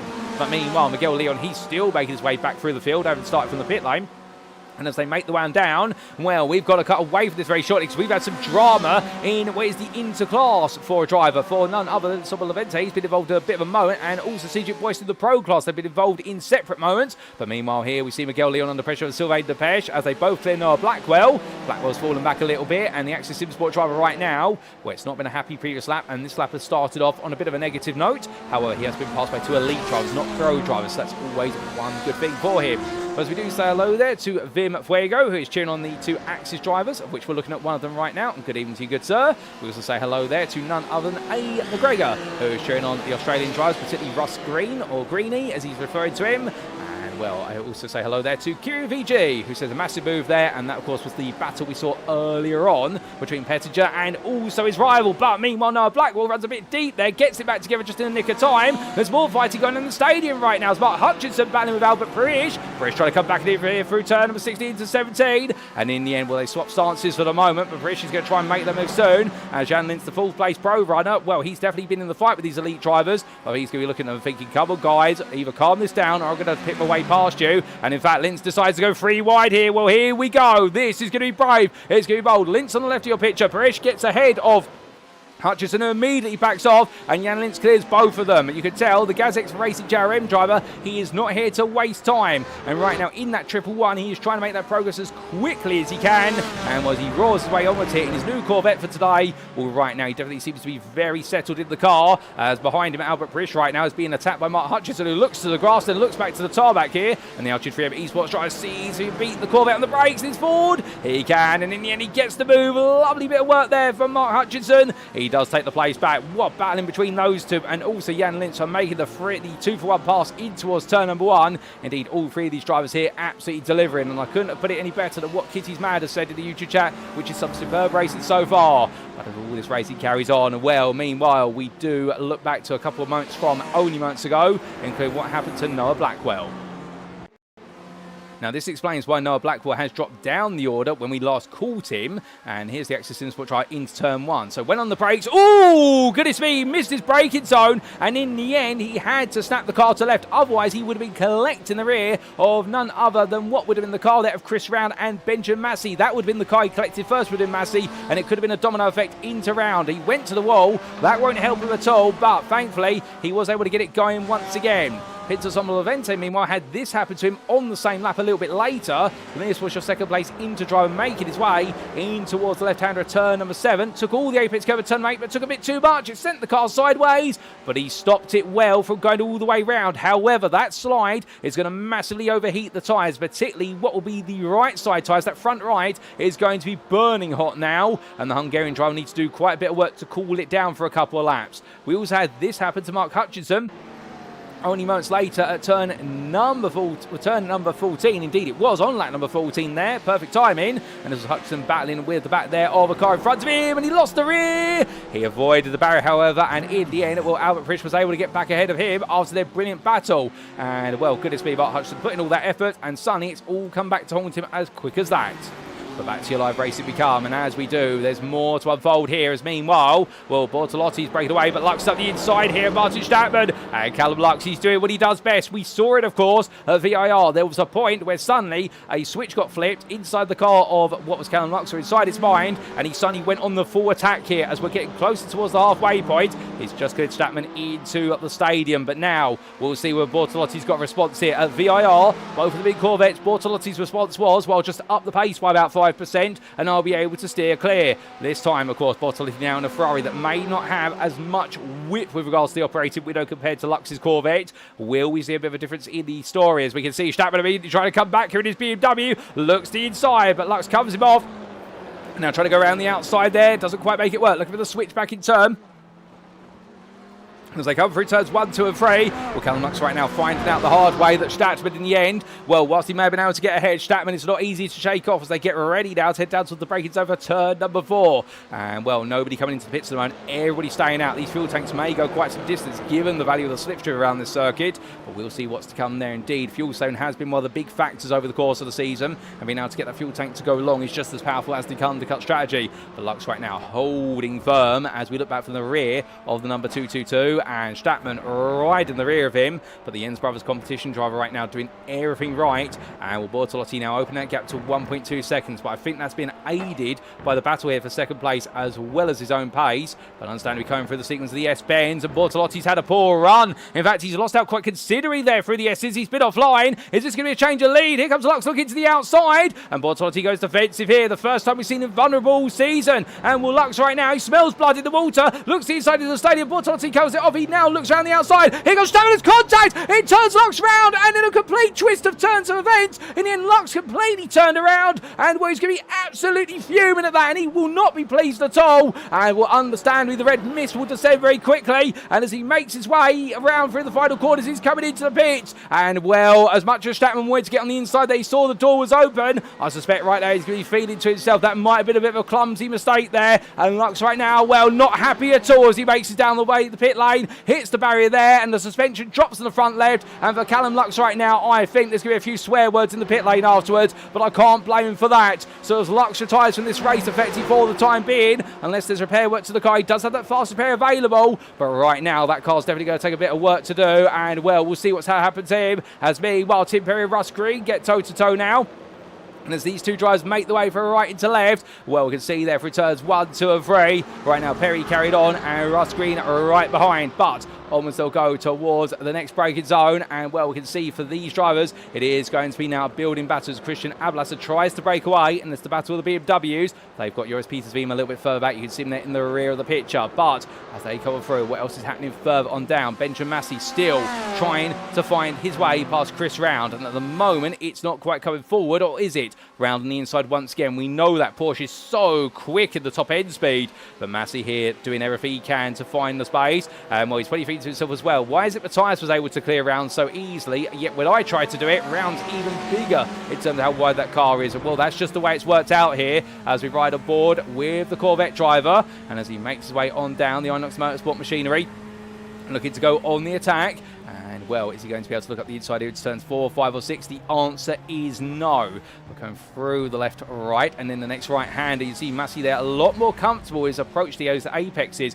He's really aggressive towards them compared to Round, who's much more conservative. And I suspect here Round is just trying to nurse the tyres a little bit longer by comparison, given the fact that Massey will have that natural tyre life advantage that we expect out the Corvette. But look at the little jink there as he came off of the curb of turn at number 8 into 9. And you can see right now that dirty, it just does not help settle the car down on these curbs. They are slightly raised. It just sends the car a little bit sideways, and now making the way up towards turn number 12. Massey looking to the inside again. Does he go for it? He does, but Round beats into the braking zone, but he goes a bit deep. Round runs wide, but does he keep it within track limits? He does. He's adjudged to without gaining an advantage, and Massey in the end now as close as he can be. Looking left, looking right, and Chris Round absolutely in an unenviable position here, which is to try and keep Benjamin Massey, the championship leader of the Pro Class, behind him. time. And through the final quarter they come then, going on to lap number 18 shortly, as we've still got a minute to go before we hit the halfway mark. And Massey right now building that speed, as we show you there the dashboard here as he gets closer and closer. That slipstream really building here as he heads on down around, puts it right to the inside. Massey will have to go to the outside. He's going to stay behind his rival until the very last moment. Here they go into the braking zone then, and as they do, well, Massey this time, can he find a way all the way around? No, he can't. Runs a little bit deep, and James Bostock, meanwhile, gets a bit closer. It's meanwhile, that's Cedric Boyce who had to go into the pit. Well, he's dropped a lap down behind them. But Boyce here wants to try and unlap himself, so we'll see what's to come as they come down. But Massey here, he gets a better run off the corner. He tries to squeeze his way to the inside of 4. Round gives it the space, but in the end, Round's going to literally brake as late as he dares. Those brakes, that Porsche, the best in the business in the GTE class. And right now, Chris Round knows it, and this battle is really building up between them as they're causing a long traffic jam of cars behind. Miguel Leon goes up the inside of James Bostock here. That's the overall position. That'll be for 22nd place. And behind Brandon White is catching up as well. And White is definitely a pro driver who wants to get involved in this, as we've got a yellow flag from Matthias Pettinger, a slowdown for track limits through the middle sector, so he's got to burn that quite quickly, otherwise he's going to be going to a black flag, and that will be a stop and hold penalty instead. But I'm sure he'll get that clear. But right now, Chris Round, well, my goodness, he does not want to give up track position. But then again, you could say, well, why doesn't Benjamin Massey come into the pit lane anytime soon, given the fact we are halfway through the race? So surely at this point it's got to be valid to come in for the pit stop. Well, yes, you would be right, but he doesn't want to lose the toe of a car. As we can see there, Miguel Leon still fighting, and well, that's past to putting a lap on Cedric Boyce here, and Boyce they're not wanting to let it go, I think, not to disrupt the flow of the order. But Round right now still holding on as they cover around, and as they do, going on to the next tour of the circuit. Well, a slightly better exit out of turn number 17, but it's going to be Massey who still gradually gains here as they come across that line. But when will one of these drivers wilt? When will one of them decide it is time to come into the pit lane instead of fighting this out on circuit? I don't think it'll be Round who's the first to reveal his hand. I think it's going to be Massey if anyone's going to do so, all they're coming together.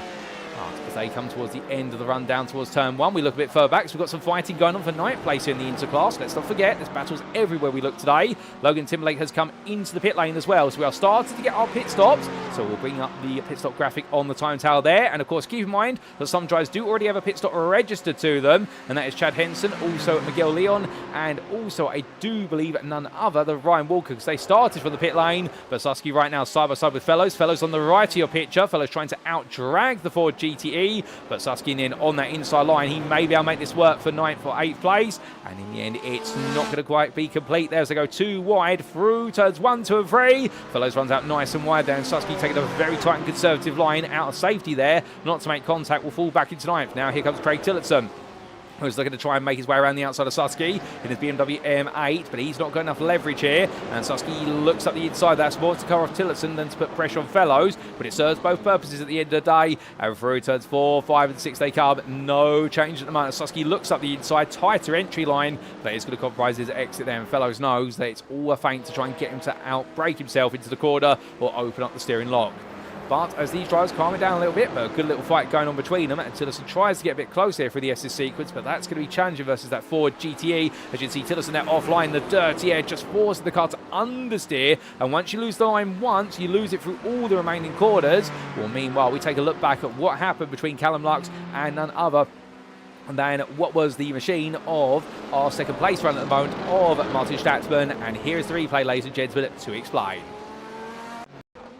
Now, of course, this was the titanic battle of Lux versus Mirko Bortolotti as they came into the stadium section. But as he then looked around the outside, Stattmann saw the space on the inside and tried to go in. And, well, Callum Lux will be absolutely fuming with that, as we talked about at the time. But this was the on-board with Stattmann as he made his way into that braking zone, as our replay footage has just glitched itself out. And there we go. It does come back in the end. We do apologise for that. It does seem to have just had a little bit of an error. But as he made his way through the corners, well, looks one way then the other, went to the inside here. And as he did, well, I think that is going to essentially give the argument, or at least some people might think the argument, that Stattmann there looked up the inside when it wasn't really on. You could perhaps agree, but again, if Callum Lux feels that way, and I suspect he may, well, that'll be for the stewards to decide afterwards, ladies and gentlemen. Again, we only have the angles we can bring you all the replays here. Our stewards have plenty more angles, so let's never quite jump to judgments. As meanwhile, we come back in perfect time to enjoy the ongoing battle for what will be none other than 8th place in the Interclass. But Lasowski is now ahead of Andrew Fellows, and going around the outside of them all is Mirko Bortolotti,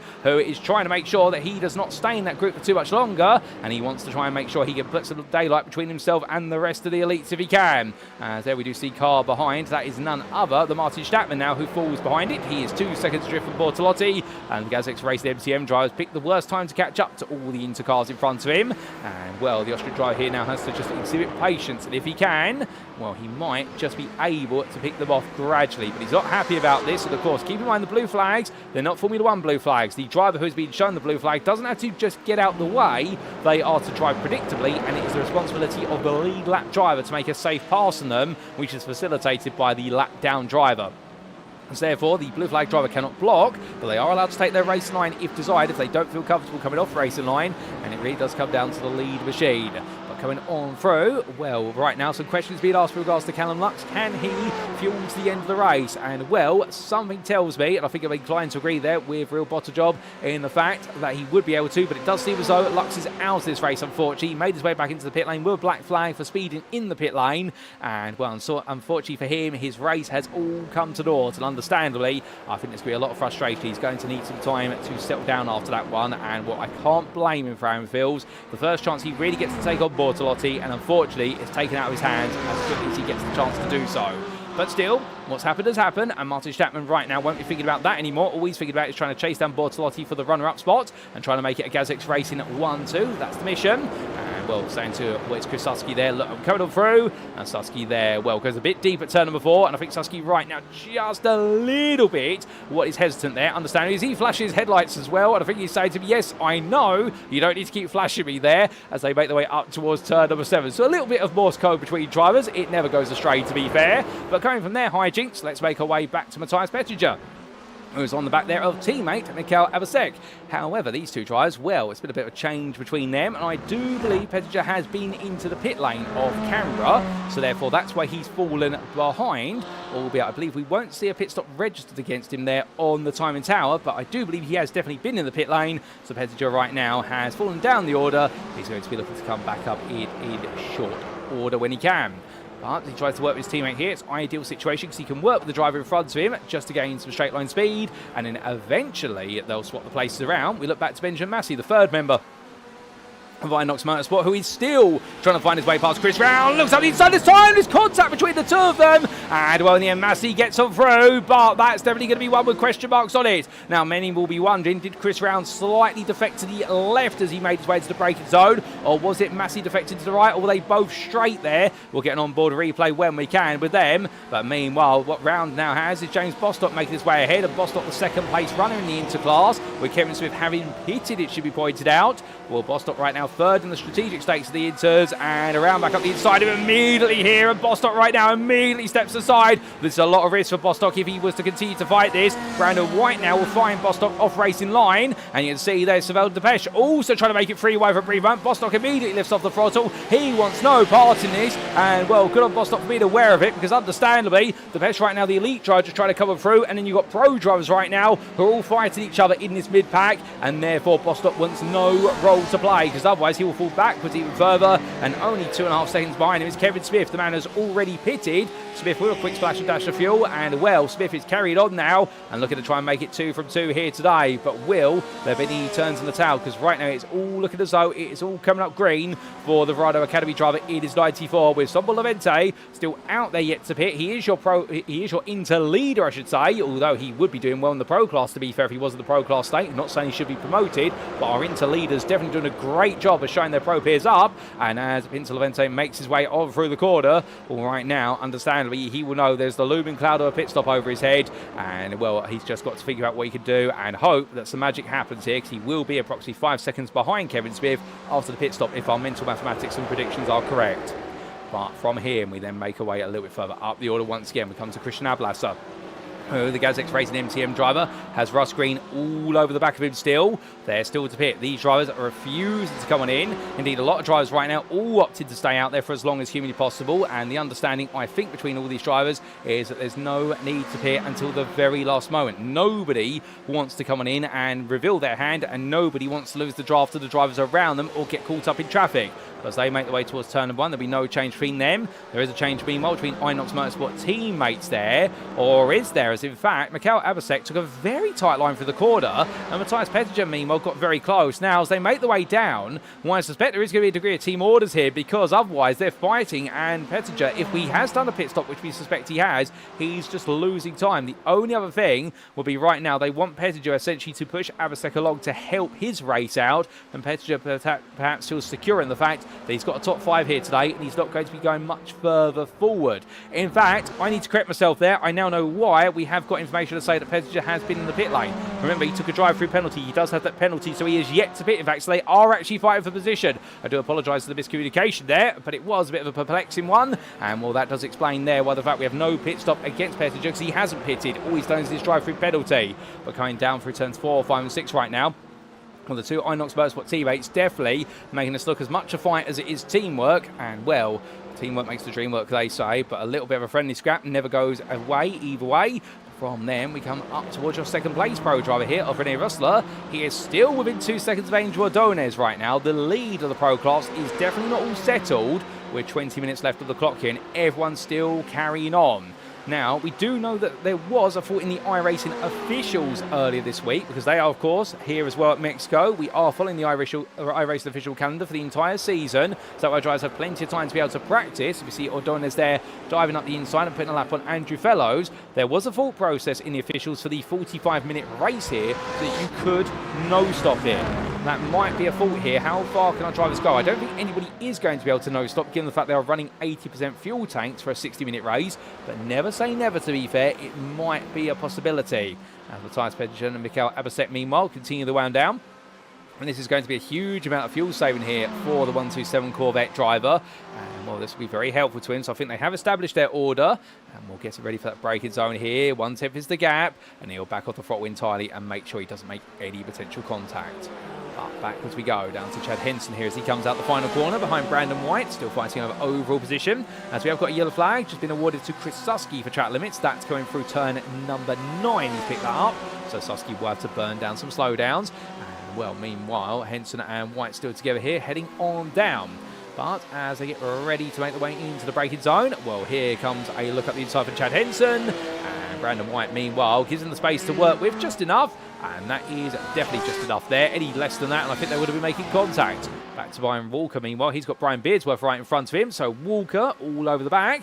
John Lebrett looks up the inside here, and the Inter driver wants to clear Walker because he doesn't want the pro in the way of a battle between two Inter drivers. And Walker goes to the switch back into 2, but that's more to get him out of line there to make sure he doesn't tap the rear of the 14, carries all the speed he needs.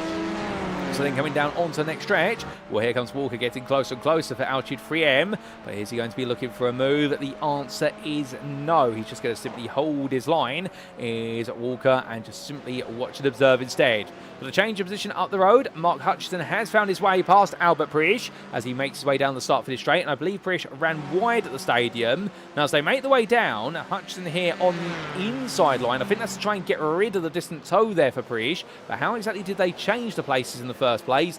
Here's a replay to explain.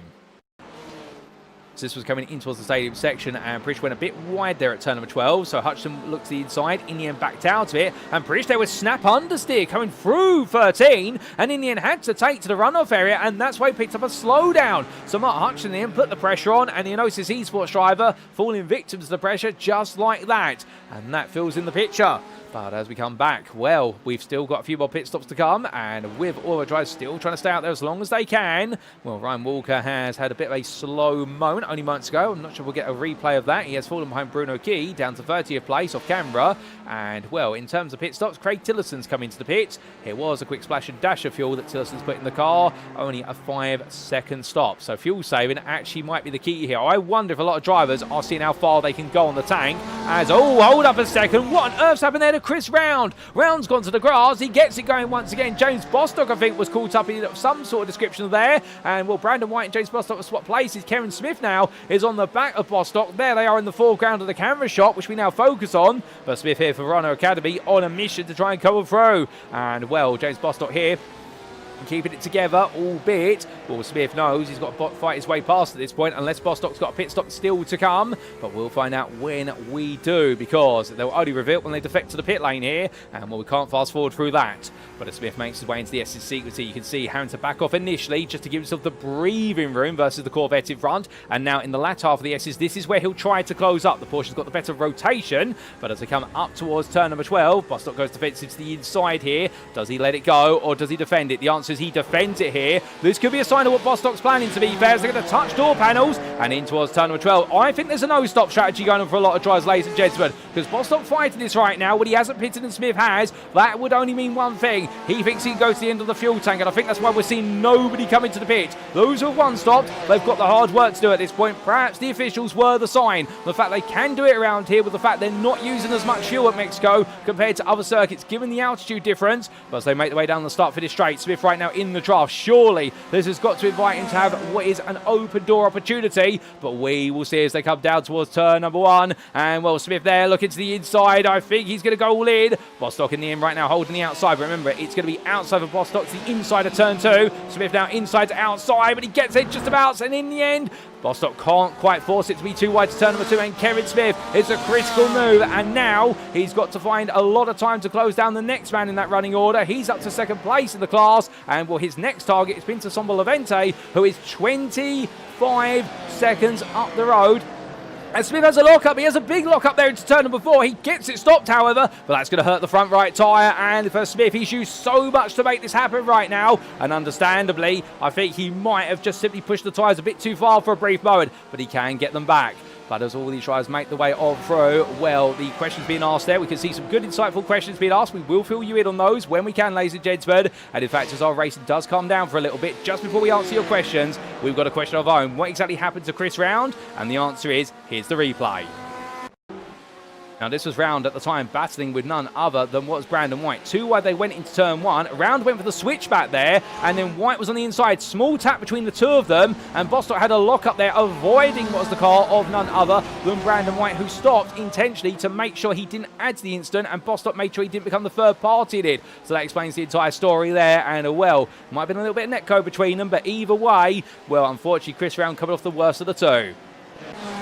So back we come to your race, and as we do, well, let's see if we can quickly fill in those questions for you. We have the first question there from A. McGregor, 87, saying, which car is easier on the tyres? And Bitcoin Satoshi Crypto there says Corvette, and you would be absolutely spot on, sir. The Corvette is the best strategy car in the GTEs based on the current balance performance. It can take the tyres the longest, and that does mirror, of course, the 2023 performance of the Corvette C8R GTE, where it was the dominant car in the final year of the GTE series for Pratt & Miller Motorsports, absolutely leading the way.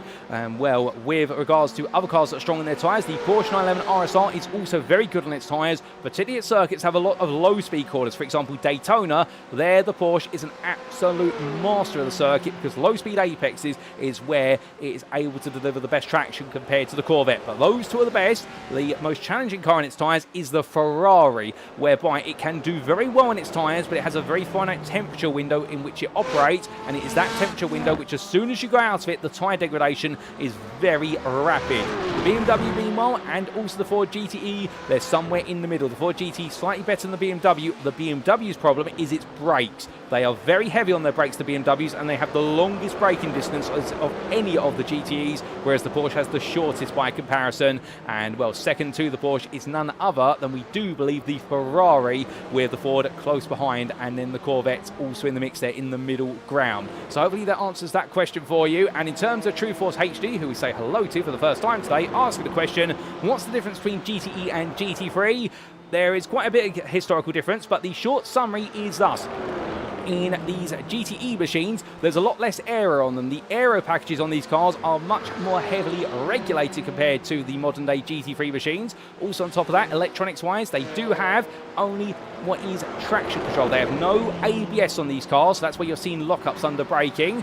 As we look to a Russ Green here, chasing after Christian Ablasa and Tim Perry. But also what you've got to consider about these GTE machines is they have very restricted engine formulas to them. They can be naturally aspirated, or they can be turbo-based. If they are turbo-based, of which you have the BMWs, you also have the Ferraris, and also the Ford GTEs, they are not allowed to have a displacement greater than 4 litres to have the turbo system. Meanwhile, if they are naturally aspirated, of which we do have the Porsche and also the Corvette. They may not go above 5.5 litres of displacement with regards to the engine, and also there are several regulations with regards to engine placement, which is why you see the Porsche 911, the only modern Porsche 911 race car, we should point out, to have the engine in the mid-engine configuration rather than the rear engine configuration, and the BMW is permitted to be front engine rear-wheel drive, but it's front mid-engine rear-wheel drive, and that is due to the way the car is required to be set up weight distribution wise. One other thing as well, the minimum width of these cars must be approximately 2 metres if I remember correctly, and they also have to be based off of a production run of road cars, much like GT3 machines, and they are also running about 550 brake horsepower compared to, as Russ Green there puts a lap on what is Andrew Fellows, compared to the 500 or so brake horsepower that you'll see the modern day GT3 run. So hopefully that fills you in as best as we can. There is a lot else to consider out there. We are just going to double check whether there's anything else we want to give you a quick shout out with regards to, and also these cars have a minimum weight of 1,245 kilograms, including driver and fuel, whereas GT3s are slightly heavier, I do believe, but I'm not 100% certain. But that's everything we've got for you there. If you've got any other questions, feel free to shout out and we'll try and fill you in where we can. But whilst we've been talking about that, we've still got some more fighting to come. Perfect timing, as we are going to see here Chris Susky chasing after Andrew Fellows, as these two right now, neither one has made a pit stop so far. Susky looking up the inside there into turn number 12, and well, Fellows there, well, I think he's under a little bit of mental pressure right now as Andrew Fellows. This race has definitely not worked out the way he's wanted it to, and Susky getting a really nice switchback run through the hairpin there, and Susky's going to be all over the back of the band in front of him very shortly as they make the way out of turn number 16, and we'll see everyone still trying to stay strong here as they make the way down the start-finish straight, and Susky now in the draft. Well, the gap was coming out of the corner 4 tenths. Now he's 2.5 tenths, then he's 2, then he's 1.5, now it's 1 tenth, and look at the overspeed that Susky's building here. My good lord, he's only 2/3 down the straight and already barreling his way on past and into that braking zone right now. Well, Fellows must be confident on the brakes here, with Susky right now with that overspeed to the best part of 3 miles an hour. Fellows looks back up the inside into 2, but Susky a bit more sensitive on the rotation there, but gets that Ford GTE nicely on past, and Fellows are now dropping behind as Logan Timblake, the 10th place runner in the interclass. He'll be looking to try and get a bit closer when he can. But as Real Bottle Job says there, it's crunch time of fuel now. Everybody who's no stopping at this point, well, nobody wants to come into the pits right now, otherwise they are going to be losing out massively, and we are really in the equinox hours here. We're on lap 31, 9 minutes to go. You do the mathematics. Where is our leader? Here he is, Mirko Bortolotti, 2.3 seconds ahead of Martin Stattmann, and right now as he goes on to lap 32, doing some quick mathematics, we are going to have another 5 laps, including the one he's got onto at this point. Is everybody prepared to do another 5 laps, or has anybody calculated the fact that we would only be doing another 4 laps, for example? We will see as they cover down, and we do say hello to Callum Lux there, and who clarifies he had enough fuel for the entire race, and that gives us an insight that a no-stop strategy is viable. Indeed, if one of our Premier Elite drivers is saying that, it's got to be. And well, Callum, I appreciate right now it doesn't help how you're probably feeling, but no, it was absolutely brilliant to see you battling and up there once again. It hasn't worked out for you today. We do hope to see even more from yourself as the season goes on, because you are one of our stars in the elite class, there's no doubt about it.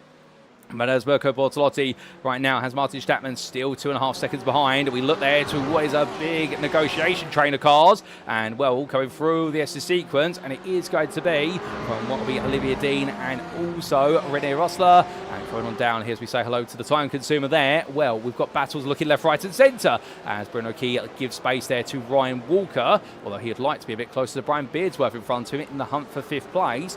And what will be the interclass. They're all chopping and changing here. But I think right now everybody are mentally in this position whereby I think they're watching the fuel gauges as much as they are watching who they're battling with on the circuit. And indeed, this is going to lead to a very slow race towards the end if anyone started to run low on fuel. Can anybody here break the trend? Well, there are a couple of drivers, of course, trying to break the trend. Kevin Smith is one of them, second of the Inters right now, who didn't get the memo that this was a no-stop race. He decided to go for the pit stop on the splash and dash of fuel, but he is still chasing after Sombolavente as quickly as he can. That gap between the two of them is currently in the region of 20 seconds at this time. But we'll see what's to come, and we'll thank you for the birthday wishes there, Time Consumer. Always great to see you tuning in, and I hope you're doing good. Well, you're doing that well, good sir. As I get my words in the right order eventually. I promise you I haven't had anything to drink so far. That's been saved for tomorrow instead. But as we do see Christian Ablasser with Russ Green behind, well, these two have definitely had a very solid drive so far, and for Russ Green in particular, he's enjoyed a race whereby on his debut he's been really inside that top 10, battling hard. He's gained a couple of places through overtakes, also 1 or 2 through the misery of others. However, whether the HTS Racing 2 driver, it can't be denied, the Australian driver right now enjoyed himself and looking to try and bring home what would be a landmark result of none other than 7th place, not 6th place in the elite class on that debut. But down they go towards turn 1 as we briefly lose him, and then he rematerialises. Well, as he comes in towards the opening corner right now, falling back from Ablasa, and that might be a sign there that he perhaps hasn't got as much fuel saved by comparison. Goodness me, the dirt on that windscreen. And, well, he's going to use his wipers at some point. I don't know how he's going to be able to see out of it otherwise. But heading down towards turn number 4, green right now. Well, not as close. Ablasa seemingly breaking away a little bit. And could that be a sign that perhaps the fuel tank isn't looking too good for the number of laps that are expected to remain in this race? We will find out. Or is green just simply biding his time here and hanging a little bit further back to protect the tyres for what might be a last lap charge? Well, your guess is as good as mine at this point, ladies and gentlemen, as we leave them both be for now. But as we do, where's everyone in the classes at the moment? And in terms of the close battles that we have remaining, well, we do have Chad Henson here trying to make his way past Benjamin Massey. That's not for class position, it's for overall position.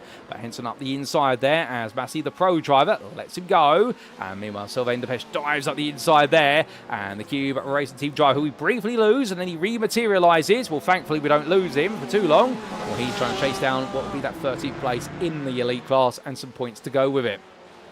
But next to the braking zone they come, and as they do, well, right now, I don't think there's going to be a sign of a move from Delpech. He's a bit too far back to go for it. But indeed, everyone right now, the pace is definitely turning down a few knots, as even our leaders are lapping in the high 38s, if not the low 39s. They are running about half a second lap slower. And keep in mind, in these GTE machines, they are normally able to maintain their lap times quite consistently over the entirety of a 60-minute race on a single set of tyres.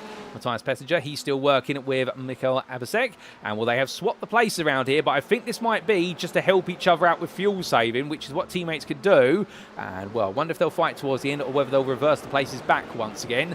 That's going to be up to them. But right now, this race has taken a very different story, ladies and gents, but this really is now a race of survival for everybody who has no-stopped. So therefore, don't be surprised if you don't see too many battles in the final 5 minutes, but what you might see is some cars starting to splutter as they make their way to the final lap or towards the very end of it. So just might hold on a little bit longer. This might be one of those races that's got a bit quiet right now, but it could happen at any moment where suddenly drivers are going to make or lose places as others start to just lose out a little bit. And well, we're only minutes and seconds away from finding out who's done it right and whether there's a risk of anybody who's got it slightly wrong. But what a race there's been here in Mexico. It started off with a race absolutely with battles throughout the first 20 minutes, and then slowly the battling has sloped off as we saw a couple of drivers start to pit on the one-stop strategy, but most of our field has gone for the no-stop strategy. But as we do see, Pedro make his way in towards left and to right here. Well, still bringing Abasek along for the ride. And they do have behind them by 1.2 seconds your leader in the interclass here of none other than Pinto Sombol Levente, the privateer from Hungary, who right now could be on course to take his race win. As meanwhile, well, Angel Adonis has just set the fastest lap of the pro race on what is a car that's meant to be saving fuel here. If he's saved that much fuel and now he's going full attack, well, that is incredible. And 38.82. And well, to put that in perspective, the fastest lap set by Mirko Bortolotti in the elite class, and indeed, it's not the fastest of all of them, but his fastest lap is the 38.52. I believe the fastest in the elite class is none other than the lap currently held by Martin Stattmann, a 38.49. So Adonis there delivering one of the quickest laps of the race right at the end of the session. And that is absolutely staggering. Well, 3 minutes left on the clock. We've had Chris Susky towed to the pits. And, well, I wonder what's happened to Susky exactly. We'll try and get a replay, and here we go. So this was Susky making his way through turn number 13, in towards 14.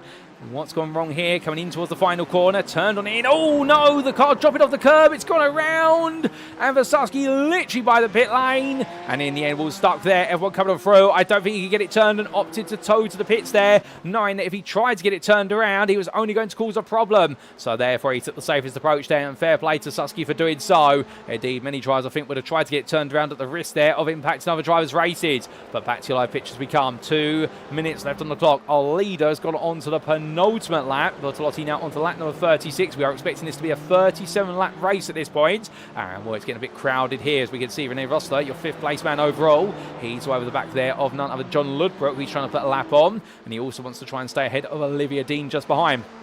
Also trying to save as much fuel as possible, and Delpech pulls the pit wall there, and Russell in the end leaves it as late as humanly possible in order to make his way on past. He wants every little bit of tow he can, as we have a black flag for Craig Tillotson due to instant points, so that will be a drive-through penalty, which he'll either have to serve at the end of this lap. Alternatively, he will have time added at the end of the race. But I appreciate the insights there from Callum Lux in the YouTube chat, who's saying he could no stop without what was backing off the fuel from quali, so therefore that shows the fuel tanks are strong. As meanwhile, Dean looks to try and make a move around the outside there, can't quite make it happen, and René Rostal right now holding on. They're fighting over a position that's just overall, it's not for class, but they're still going to give it the best fight they possibly can, as Justin Noel's coming to the pits. Noel could not do it. He's had to go in for a splash and dash. It's going one lap longer than he planned for, so therefore he's had a quick splash and dash. Will we see Eddie Ward defect to the pit lane shortly? Well, we're not too far away from finding out here, as me on Joris Petersveem and Robin Noel Brown. And they go side by side coming down towards turn number 4. Noel Brown looking on the outside here. That's not going to work, but he puts a bit of pressure onto Petersveem. And these drivers right now, well, definitely looking at themselves and figured, okay, well, is it worth fighting or is it worth backing off? Well, they're only ones who are going to know here. As meanwhile, our leader, here he comes, and he has got Stattmann right behind him. And they've got in front of him Kevin Smith, the inter-second place man, who right now has probably got enough fuel to get to the end of the race, given he's one-stopped the race. Well, as they make the way down, Bortolotti comes on through. We are onto a 37th and final tour of the Mexico Grand Prix circuit. Stattmann there coming on down and looking for the switch here, but saving as much fuel as he can along the way to doing so. And remember, they do have fuel maps to these cars as well, something that GT3s are not allowed to touch. The GTEs are allowed to, I do believe. And as they roar the way through turns 1, 2 and 3, right now it's all looking to be in control for the Gazex racing team. But clock strikes 0, and as it does, well, now Russ Green makes his way on behind. Christian Ablasa heading down that start-finish straight here. Can there be a fight between the two of them? Are there any growing fights between drivers here as that white flag is waving? They all know they've only got to do one more tour of the circuit. Brian Beardsworth here heading down that start-finish straight, looking around the outside of Bruno Key, trying to go for the move here, and as they come on in, well, he's going to go around the outside there. Key not really having a response. Beardsworth does take 5th place in the interclass. Now Key will try and come back at him, making the way down towards turn number 4 if he's got the fuel to do so, but I don't think he has. I think Beardsworth has saved the fuel by comparison, because he's going full throttle all the way down there, and that's going to be a difference between them. Robin Noel Brown battling with Jan Lintz meanwhile as they come through the S's sequence and turns 1, 2 and 3, or the chicane really I should say. And well, right now Noel Brown holding on, Lintz still there on the inside as they get ready to bow on to break it into turn number 4. Lintz on the inside, he's going to go all in. Noel Brown has to yield, but as they come in towards turn 4, meanwhile coming out to the stadium and on to the final corner, it has been a race of attrition. It has been a race of fuel saving, and for Mirko Bortolotti, he may have missed the last 2 rounds, but he hasn't missed his mark. He takes another win in the elite and overall category ahead of Martin Stattmann,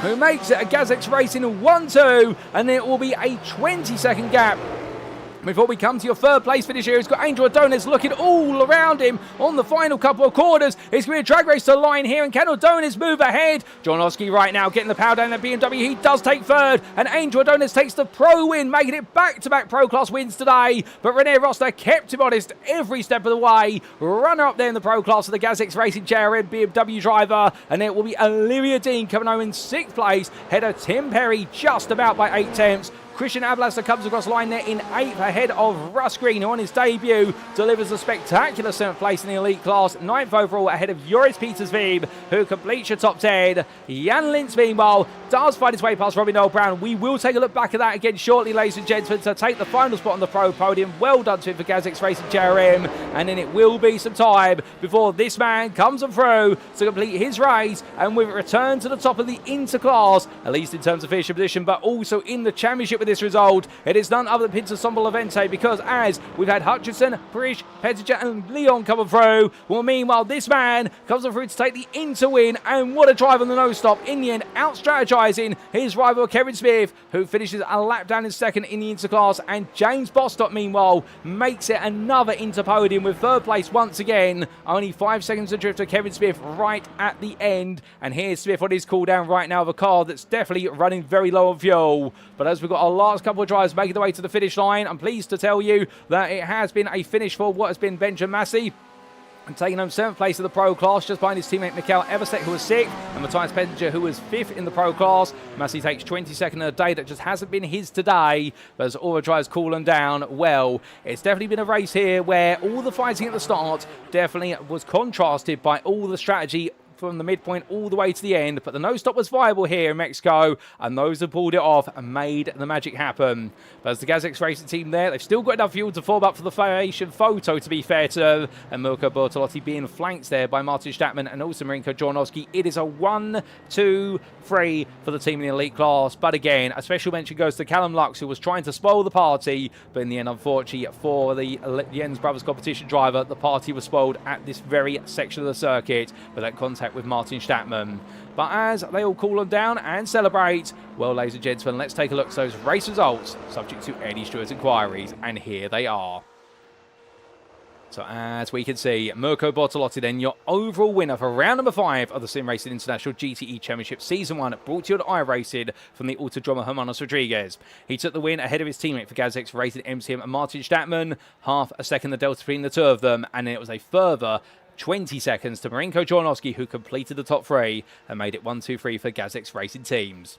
Angel Ordonez took home at 4th place there, the Spaniard for Enosis Esports, a brilliant drive to a pro win, but to be fair, don't be fooled by the 7-second margin. That came about, I think, due to fuel saving towards the end of the race, and Rene Rustler kept him honest for the opening 45 minutes, and that gap never moved beyond 2 seconds until it had to. And the GazX Racing JRM driver in the end enjoying a brilliant 5th place finish and a brilliant 2nd place spot on the pro podium. It's good to see him back up there where he belongs.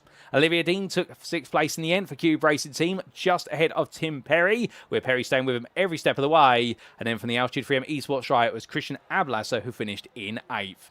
The GazX Racing MCM drive had a bit of a lonely race towards the end after breaking away from Russ Green in the final 5 minutes, but well done to the Australian driver HTS Racing 2, as he definitely made the moves early on in the race, and he earned himself a nice top 10 performance. Joris Petersveen round off the top 10, the privateer, 4 seconds ahead of Jan Lintz. And the GazX Racing JRM driver did very well to make his way forward onto the pro podium and 11th place overall, best of the rest of the Robin Noel Brown, with the GazX SimSport Onyx driver in the end being passed right at the close. And well, we did say we're going to get a replay of what happened between them in the final lap. We are going to come to that after we've gone through your race results. Mark Hutchison took 13th for Altitude 3M Esports, just ahead of Albert Prisch. And then it was Matthias Pettinger who rounded off the top 15, what was 5th of your pro drivers for Inox Motorsport. Miguel Leon, starting from the pit lane, in the end made his way to 16th place for Enosis Esports ahead of Pinto Sombo Levente, with the Inter win going to the privateer from Hungary. And what a drive, and I can definitely see Richard Vass there, absolutely pleased to see his friend, by the sounds of things, doing so well. Justin Noel took 18th in the end ahead of Mikhail Abasek, with Chad Henson completing your top 20, and outside that top 20, 21st, it was Sylvain Delpech, ahead of Benjamin Massey, who struggled today for Inox Motorsport, but still, he's not going to win every race, but he still lands some good points.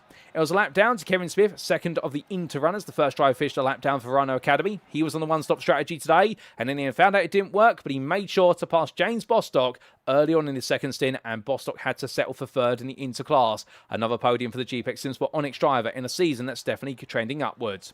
Brandon White, John Ludbrook, Ryan Walker, Brian Beardsworth, Bruno Key, and Eddie Fearbold completed your top 30, and then outside that top 30, we had Andrew Fellows in 31st place, not having a happy day in the office today. Nor for Sim Party Racing's Logan Tim Blake in the end, who started off strong but fell down the order midway through. He was ahead of Chris Round, who had that trip to the grass towards the end of the race, ahead of Cedric Boyce, who had a frustrating one. And it was 2 laps down there for Craig Tillison for Verano Academy. And then we did unfortunately see the late retirement of Chris Susky for China Shot Racing. And we did see earlier retirements of Callum Lux, Noah Blackwell, Marco Holmes, Hilke Zilstra, who I do believe was a non-starter in this race, and also it was a non-start for Henny Schwabig. Then coming to the individual class finisher positions, because this is where all the points are made or lost. And we did see in the elite class, firstly, 1, 2, 3 for GazX Racing's Mirko Bortolotti, Martin Stattmann and Marinko Jornowski, with the top 2 working together as best as possible, and Jornowski, meanwhile, just able to stay ahead of the rest of his peers. Olivia Dean finishing in 4th in the end for Cube Racing team, ahead of Tim Perry, with the Altitude 3M Esports driver having the pace, but not the fuel to be able to challenge Dean towards the end. That was your top 5, and it was Christian Ablasser in 6th place. Behind the GazX Racing driver was in HS Race's Russ Green, who fought with him all the way through the race distance, and a further 3 seconds back we had Joris Petersveen, the privateer, with Mark Hutchison returning to the top 10 there for Altitude 3M Esports, albeit the late error cost him slightly dear, and then Albert Prisch taking 10th place, and unfortunately for Enosis Esports, it didn't quite work out the way they wanted it today, as he was just ahead of his teammate Miguel Leon, who was best of the rest in 11th. Justin Noel had a frustrating race, 12th was the best he could achieve, the American driver, just ahead of his countryman, his fellow countryman Chad Henson, and then behind the Los Dos Bravado driver, it was none other than Sylvain Delpech, who was your last finisher of this race in the elite class for Cube Racing team. Callum Lux, Marco Holmes, and Henry Schradbig were your retirees, series. And then we do come to none other than your pro class. And as we did see here, well, it was Angel Adonis who has made it 2 wins on the bounce for Enosis Esports, but he was chased out by Gazix Racing Jowrins, Rene Rosler, and meanwhile, Jan Lintz completed the pro podium in the end, really proving to be just one slight step ahead of Robin Noel Brown in the late stages. The GPX SimSport Onyx driver, he'll be motivated by the fact he was fighting for the podium today. A good effort from him in his BMW, head of Matthias Pettiger, and the Inox Motorsport trio of himself, Mikael Eversek, and Benjamin Massey didn't get it quite right in qualifying today, and on strategy, it seemed to be Corvettes who seemed to struggle. Brandon White took 8th in the end for ID File competition, just ahead of Ryan Walker as they finished a lap down. And then behind the Altitude Freedom Esports drivers, Chris Round, who completed the top 10. And the Axis SimSport driver seeing plenty of battling, but unfortunately not coming up top trumps. It was also a lap down to Cedric Boyce, and then unfortunately an early retirement from the race for Noah Blackwell for Axis SimSport. Then lastly to the Interclass we go, and as we can see in the Inters, well, it was Pinto Somolovente who took the win. He was the only driver in the Interclass to finish on the lead lap, and that being the merits of what was his no-stop strategy. Kevin Smith took 2nd place for Verano Academy ahead of GPX SimSport Onyx's James Bostock, who makes it back-to-back podiums, and Smith makes it back-to-back podiums as well. And then John Lovebrook, 4th place in the end for GPX SimSport Xenon, had to make his way back through the field after a dismal qualifying performance and almost got onto the podium. The priority of Brian Beardsworth takes one of his best performances in 5th, just ahead of Bruno Key, with the WP300 Esports driver finding himself shoved down the order at the start, but he fought his way back through ahead of Eddie Fearbold right at the close. Andrew Fellows, Logan Timberlake and Craig Tillotson completed your top 10, with Tillotson 2 laps down, and then Chris Susky retiring with 5 laps to go due to his spin at turn number 16. He couldn't get the car turned back around, unfortunately, and it was unfortunately a non-start for Hilke Zilstra, the Sim Party Racing driver in the end. This is 12th, but no points to his name. But with that, ladies and gentlemen, that's the rundown of the results, subject to any stewards' inquiries. And here's a quick look back at what happened between Jan Lintz and Robin Noel Brown on the final lap. Now, this was the battle we couldn't quite bring you, of course, because we had to focus on our winners coming across the line, as is right to do so. But Lintz had the overspeed. He was battling for 3rd place versus Noel Brown in the pro class and looked around the outside into turns 1, 2 and 3. But of course, the outside at turn 1 gives you the inside at turn number 2. And then Noel Brown found himself door to door between the two of them, and they managed to unstick each other. And then it was a drag race down towards turn number 4. And well, what happened next in the story is the question, and here's the answer. Because they got ready to go into the braking zone. Well, Lintz was never going to back out of this, and Noel Brown then gave them the space to breathe, which is only fair, and they made their way left into right, and this was how Jan Lintz in the end got ahead, and that's how it would stay for the remainder of the race, ladies and gentlemen, as Noel Brown didn't have enough in the tank to be able to make the final counter-attack. So with that, what we're now going to do, we are going to step away and get ready for our post-round interviews. Let us know what's been your favourite moment of the race today in the YouTube chat, but we'll be back in approximately 5 minutes' time for those interviews. You don't want to go anywhere, ladies and gentlemen, because you definitely won't want to miss them. We will see you very shortly.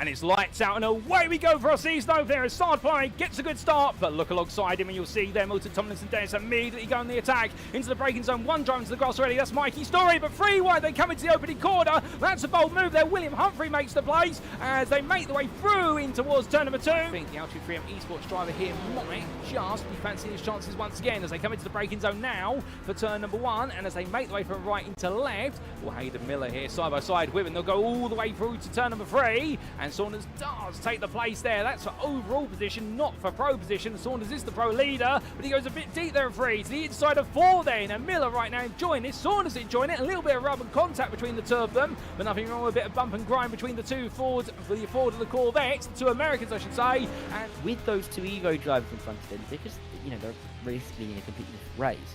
They're just a barrier up towards the likes of Rubino and Wendell. Oh, there's Rubino going off the road, and here comes James Bostock, past 1, past 2. This is a great little move from James. Oh, and look behind him as well. Hardiak, up high, he decides to come back down low. But Denny Plurger has really lost a lot of ground here. He's lost 7 places since the start of this race in that green Porsche. But look at this, for the lead, Hammond wants it. He's gone back down the inside. He got off the brakes again to let the car down the inside of Rob Mackay. And you said Rob was going to be clinging on at the front. And now he's clinging on to second. Great move by Lewis Hammond. Really good committed stuff. And look, down the inside, Richard White. He wants a piece of this in the Porsche. He's got James Bostock. And it's lights out and away we go here as Mirko Bortolotti goes exactly on the green, and as they roar the way down towards turn number 1, Martin Stattmann side by side with him, but look behind, Tim Perry under pressure, Miguel Leon immediately as the Enosis Esports driver tries to put the pressure on. Further back we've got 3, 4 wide, they're all in the crush as they come through the opening bank. Look back for the rear of your second place runner of Stattmann, and Stattmann right now for the Gazix Racing team. What he's trying to do here, I think now, is just hold on to second, and if needed, he may have to act as a bit of a buffer and perhaps sacrifice a little bit of his race to the race leader here. Although Bortolotti, to be fair, I think might be holding some pace back, but here comes Lux in the tow, in towards what we roller coaster they come with the Virginian corkscrew. It's left into right very quickly here as they both make the way, and it's too wide on entry, but Lux gets ahead. It's up into second now, as it will be Martin Stattmann falling down to third, but Callum Lux does clear another one, and now only one car is between him and an opportunity of victory here tonight. Which is Perry going to make the move? It's contact, but there's not. Perry there being fair. Dean tucks back in behind. Lovely move there from Tim Perry. And I think meanwhile Beardsworth will hope they don't get close enough in time, as Beardsworth's going to look up the inside. He goes all in, and it's from very far back. He gets it stopped, however, and Beardsworth there nails the move, but Tillerson's going to come back at him up the hill. Does he go in on the brakes here? This is bold to do it on the inside. No, he does not. And Brian Beardsworth at the end, he gets it wrong. He goes out wide at turn number 6. Tillerson's going to be too wide with him, but too wide they're going to turn 7. Tillerson goes to the switch back there. 9 is no way through, and in the end they come down towards turn number 8. Well, there Tillerson backs off. He lets Hutchinson go around the outside, but is it the right call?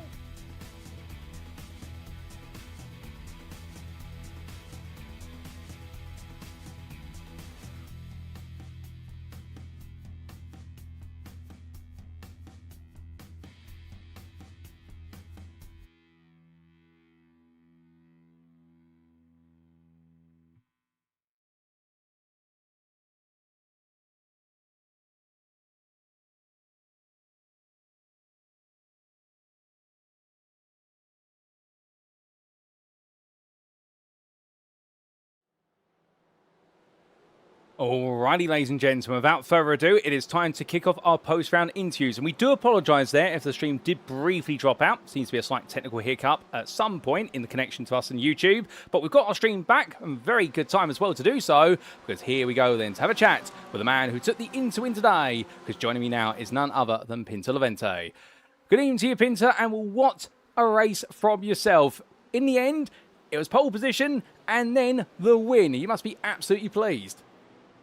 Hi everybody, it's really a pleasure to be back here in the commentary booth. Yeah, I'm very pleased. After the qualifying session, I felt pretty confident. In the first lap, the first laps was nice.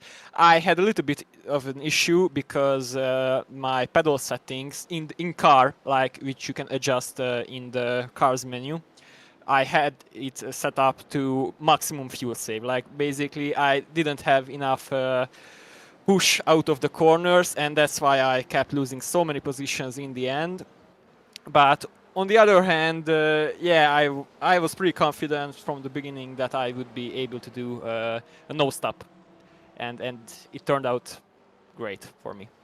Oh, indeed, it worked out an absolute treat. And talking about qualifying, of course, this Mexico circuit, a little bit different compared to most because of the high altitude and also the long straights combined with the corners. A bit of a Monza-style circuit, if you will. You looked very quick in the BMW today. Were you confident coming into this round that this would work out? Yeah.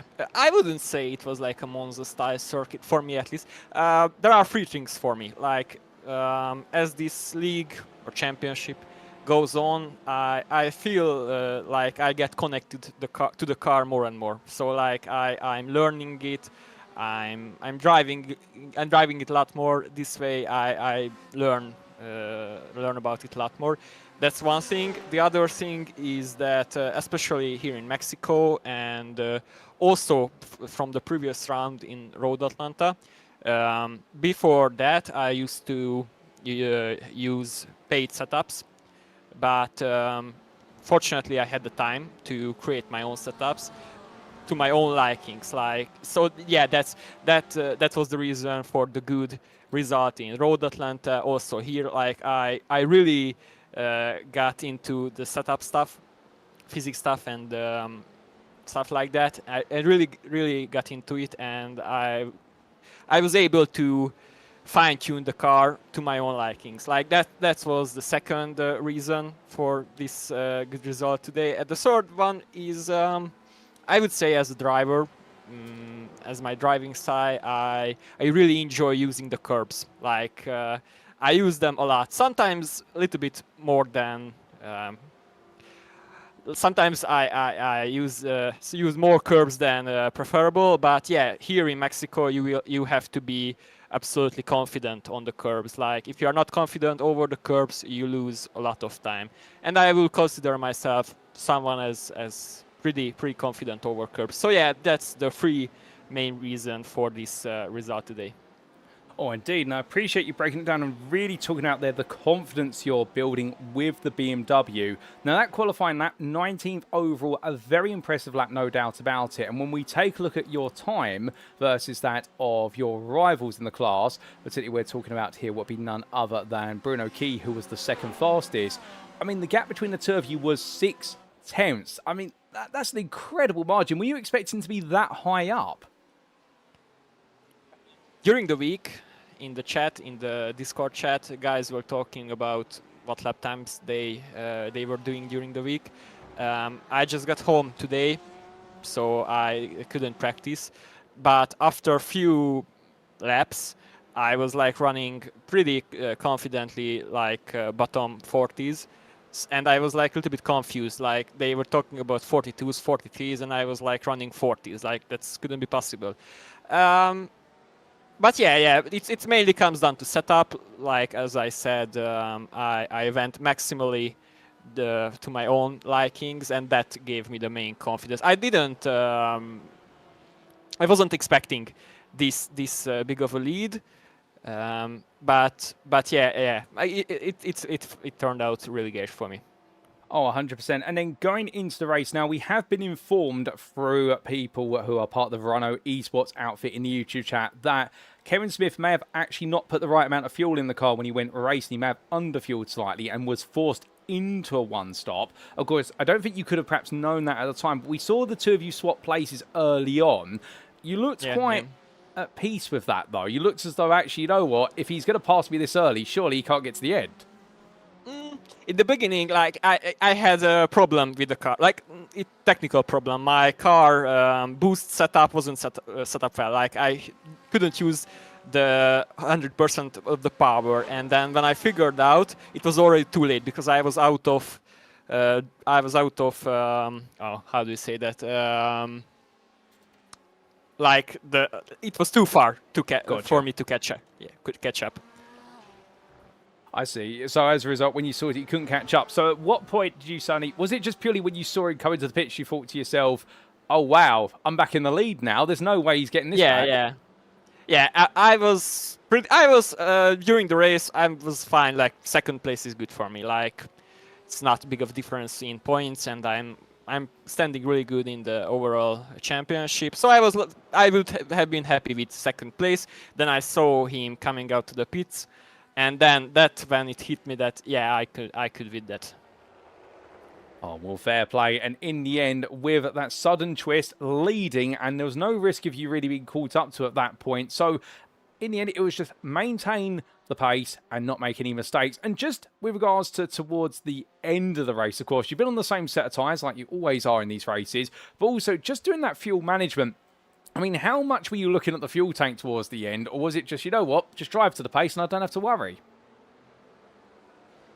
I set up a pretty good pace in the beginning and basically maintaining that throughout the whole race. I was playing with braking points, lift and coast, but yeah, I settled into rhythm pretty early on, so I wasn't really worrying about running out of fuel. Well, fair play. I'll tell you one thing. It's absolutely incredible how you're able to manipulate your brake points as you go and not worry about running out of fuel. But that's why you are our inter-class winner today, no doubt about it. Now, what it does mean is, coming to the end of the first half of the season, we've now completed 5 rounds. You will be, as I believe, based on points, you will be our inter-championship leader going into the second half of the season. Did you expect that?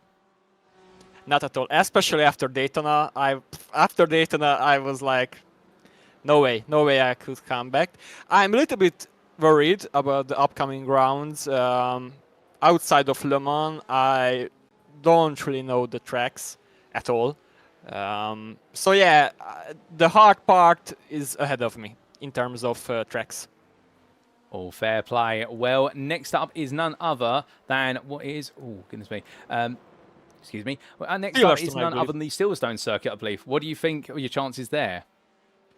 I don't know. I don't even have it. I didn't even purchase it yet, so I can't say anything about it. My main hope is that I could build a setup that works very well there. Oh, well, we look forward to seeing whether you can build the setup and get to grips with Silverstone sooner rather than later, because we want to see you fighting for those wins every step of the way. But just before we do let you go, is there anyone you'd like to give a shout out or a thank you to on the broadcast? I have a good friend in chat. Right now I'm reading back his chats. Yeah, I will thank him, and also shout out to Kevin. I think we will have great battles ahead of us. Oh, 100%. I'm sure Kevin right now, when he hears that, if he hasn't already, he'll be pleased to know the rivalry is looking good between the two of you, and we look forward to seeing the next part of the tale at Silverstone in a week's time. There may be some changing circuits ahead, Pinter, but we'll see. You rise to change as it goes. But until then, have a great rest of your evening, and well done on another win. Thank you very much. Goodbye, everyone.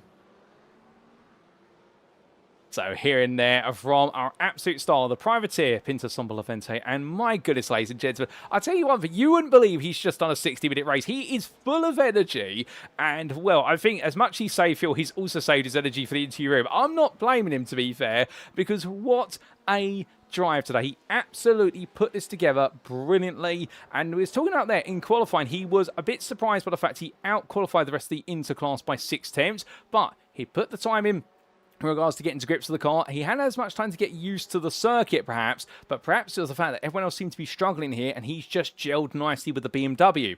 So into the race, Kevin Smith found his way through with a technical issue initially, meaning he couldn't apply the throttle as much as he wanted to, as he explained there.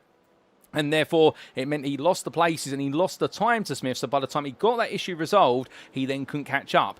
But then we found out the Verano Motorsport machine had to make its way into the pit lane, but we didn't know why it had to one stop. But in the end, we found out because there wasn't the right amount of fuel in the cars. We've been informed there by none other than the Verano eSport account saying, word in, Kevin forgot to fuel his car fully for the race. And so that's what turned it on its head. And at that point, the man had already settled for second. Sonny takes the lead, and he's not going to let it go. And that's why he's now your championship leader, because every round he's given it his best. He knows his limits as well. And he also knows the second half of the season is going to be challenging with 5 circuits, which he may not feel too comfortable with, barring Le Mans. But we'll see him rise to change at Silverstone. I can assure you that.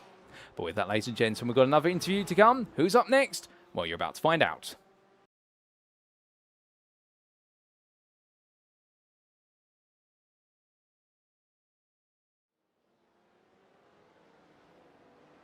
So as we make our way, ladies and gentlemen, to none other than the Pro Class for our second interview, it's time to have a word with Ryan Walker as we do join him in the interview room. Good evening to you, Ryan. And, well, it's been a fun day today in Mexico, no doubt about it. And from your perspective, you found yourself fighting more than most here in Mexico. How was it? Yeah, that was good fun, Paul. I really enjoyed that. I've not really got much experience of this track, so it was just a case of turn up and see where I qualify and see where I end up finishing in the race, and yeah, managed to come away with a top 10 in class. So yeah, I can't complain with that. Oh, fair play. Well, a top 10 in class, a well-earned one at that, and a Ford GT as well. I mean, one thing I've got to say as well with regards to our cars, they're all beautiful. The liveries are incredible. But, I mean, just looking at the livery on this Ford GTE, it just goes lovely, the Altitude 3M car. I mean, it must make you just proud to jump in it, regardless of how you finish the race. Yeah, I mean, the Ford GT8 is probably my favourite car from the GT era. So as soon as I saw that the sign-ups for the series they popped up, I basically signed up and picked the Ford straight away, just because it's a fun car to race, and it's just for some reason it's just one of the car that I'm comfortable with. And regarding the livery, yeah, I think got to give credit to the livery painter from Altitude. They've done a good job on the Ford, and yeah, it's probably one of my favourites at the moment. Oh, indeed. And well, coming from the livery, which looks brilliant, to what was looking decent, you're qualifying that 30th overall, 11th in class.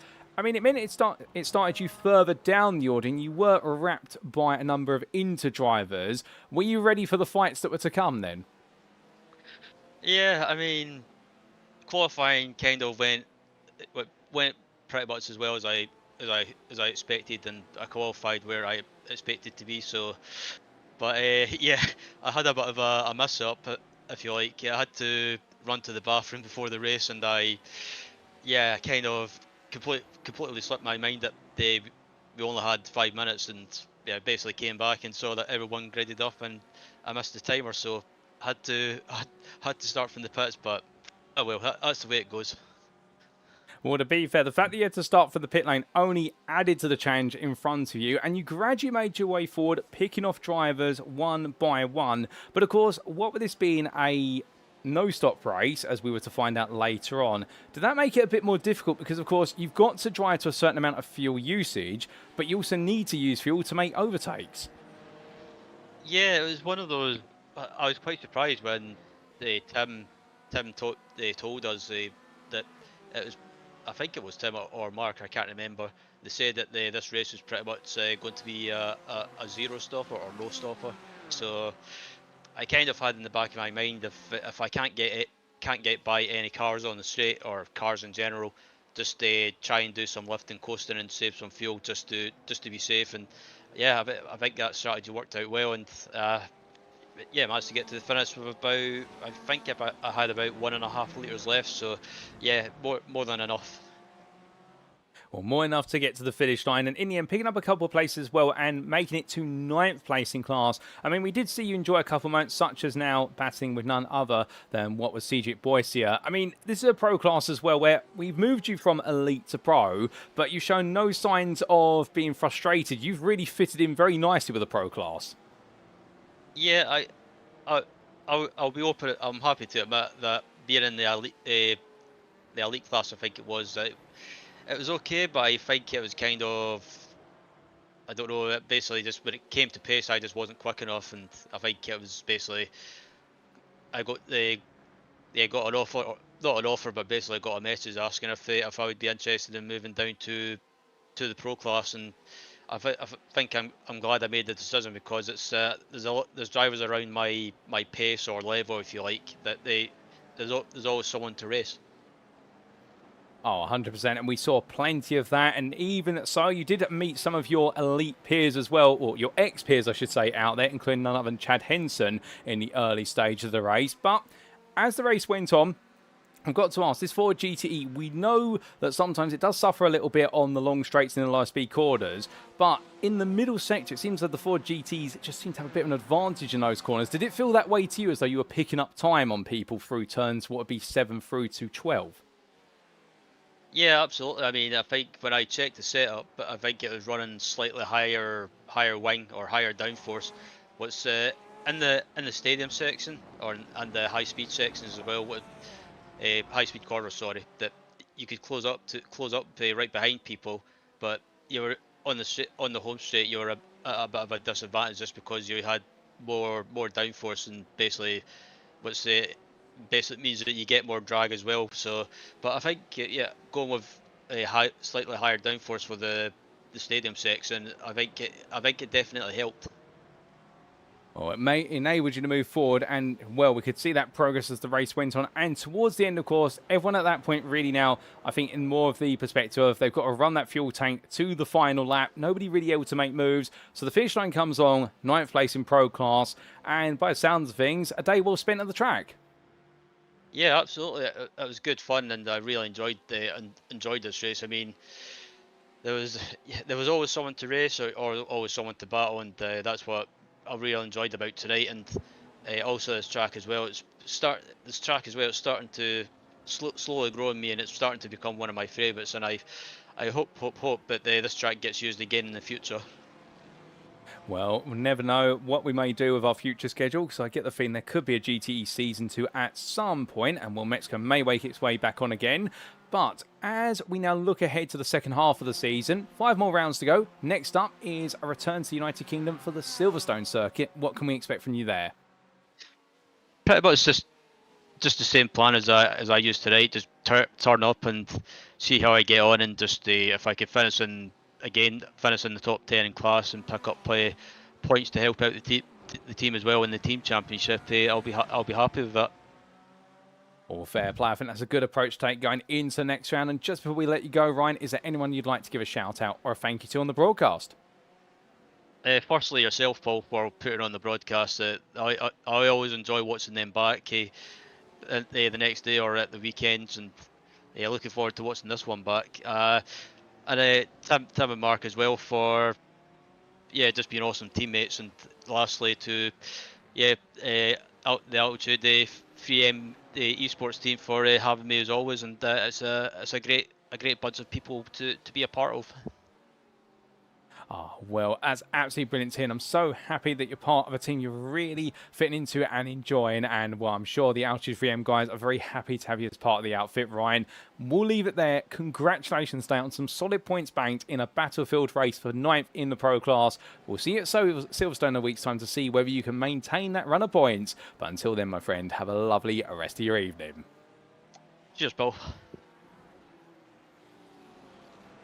So here and there, ladies and gentlemen, from none other than Ryan Walker, and well, the Altitude 3M esports driver, enjoying himself, no doubt about it there. And we're talking about his enjoyment of the Ford GTE, really being his favourite car of the GTE era. And well, in the end, it shows that enthusiasm shining as he gradually made his way forward over the race distance. And for all the work he put in qualifying, it was worth nothing when he started from the pit lane due to get into the grid too late. And well, then he only added to his effort. But to be fair, it's not about how you start a race, it's about how you finish it. And he came all the way from the back of the field to bag 27th overall and 9th place in the Pro class. We do see him there making an overtake on none other than Cedric Boycia, and was just driving it smart, driving it to the rhythm. And well, it's interesting to hear that he thinks now the Mexico circuit is gradually becoming one of his favourites. And well, definitely, I think if we were to come here again in a season's time or two, well, I think we'd be seeing our 197 driver looking even stronger then. But going to Silverstone, he's hoping to rinse and repeat the same methodology, which is keep it clean, keep it smart, and get those points. And we look forward to seeing whether he can move further up the order for 9th place in a Pro class that definitely fits him to a T. But with that, ladies and gentlemen, we've still got more interviews to come, and we'll be back shortly for our third interview of the night.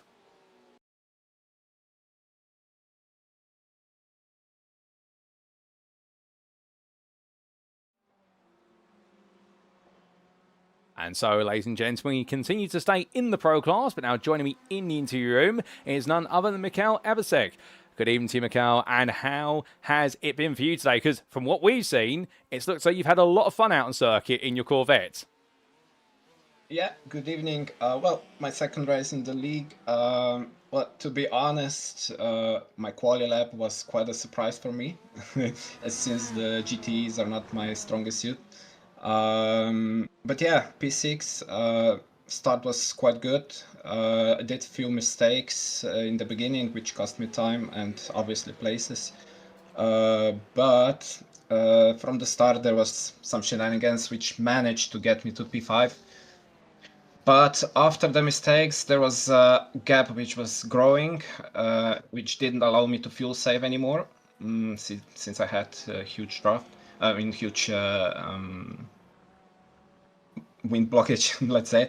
But I knew Matthias was serving the penalty soon, and we might merge later. So in this case, I just tried to maintain the 5th place until he kind of catched me.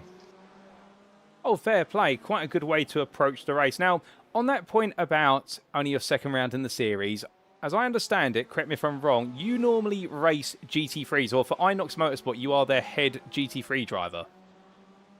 Yeah, I was chosen as a GT3 captain. So yeah, usually I race GT3s, but sometimes I pick into GTs, GTPs, and yeah, this was quite a challenge for me. So I said, let's go on with it. Oh, fair play. So I've got to ask then, from your perspective, what has perhaps been the number one thing you've had to get used to in racing the GTE versus the GT3? Yeah, let's get to the point. The brakes, main difference, they're quite tricky. You need to get used to it. But other than that, quite similar to GT3s. So yeah, it was just the braking that was a bit of in adjustment. All fair play. Well, just into the brakes, you're doing well on that. And then coming back to your race and your qualifying session, they 17th place overall, 6th in the class. Like you said there, you're a bit surprised by it. However, when you say surprised, it sounds as though you've got more pace than perhaps you expect to yourself this early on. Yeah, usually with me, it's that quali is quite good, but when it comes to the race, I get a bit slower. Don't know the reason, but yeah, in the end, I mean, the track is the one I don't like, to be honest. But I was quite surprised to get so high up. So yeah, it was a big surprise for me, especially in GT. All fair play. And coming on to the race, of course, as you mentioned, you lost a driver to work with the slipstream, but it worked out with your teammate Matthias Pettinger in the end, serving his drive through it, and the two of you were together. We did see the two of you swap back and forth as the race went on. Was there perhaps a risk that one of you was going to run out of fuel? Or was it just a natural, if I'm going to be behind Matthias for 2 laps, now I will be in front of him for 2 laps to give him the fuel back?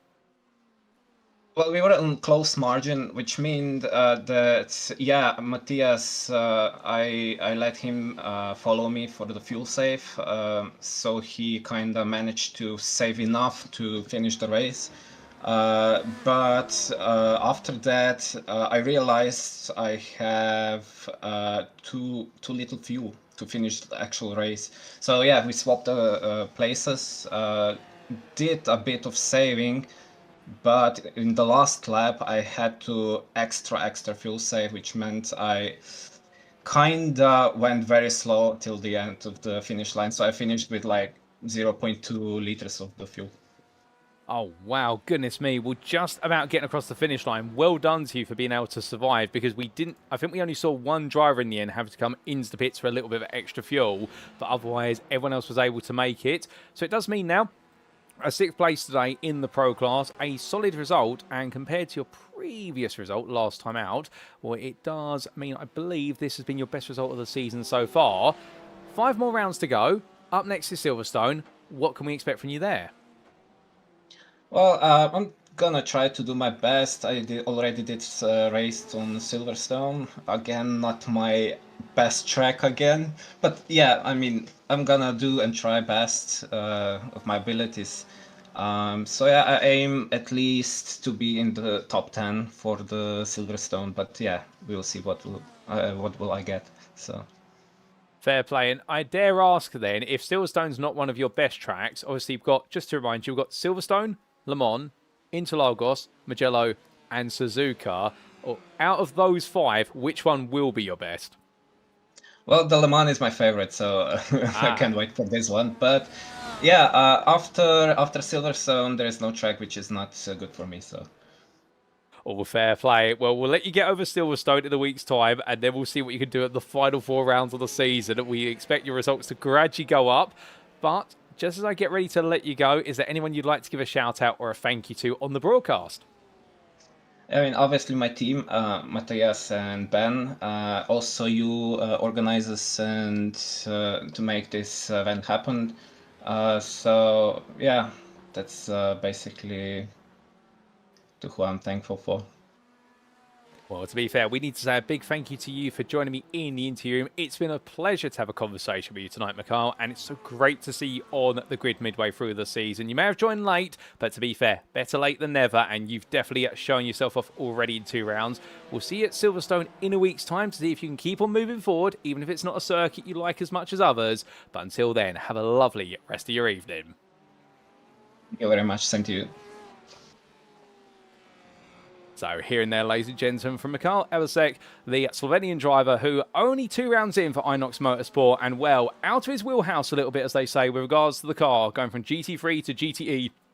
And he didn't have to pull any punches with regards to the car he's driving, in the fact the difference between the GT3 and the GTE, it's all in the brakes that you mentioned there. And, well, that's what he's having to get to grips with. The loss of ABS, and now the fact that it's either lock up or manage them yourself. But to be fair to him, surprised himself in qualifying, openly admitting he qualified a lot higher than he expected with that 17th place, or 6th in class. And then in the race, he was hoping to move forward a bit more, but unfortunately was held back by the loss of cars in front to fuel save off of. And mentioning there the fact that he desperately needed to save the fuel. And fortunately, he was able to make it work with his teammate, Matthias Pettinger, who in the end, because he had the drive-through penalty that he had to take at some point in the race because of post-race stewarding from Road Atlanta, it really was a saving grace. So in the end, Inox Motorsport had to sacrifice some points, but what they gained as a result of it was the fact that their drivers were able to get home together and not run out of fuel. So taking a little bit of sacrifice for a better victory, and in the Teams Championship, that will move them forward. So,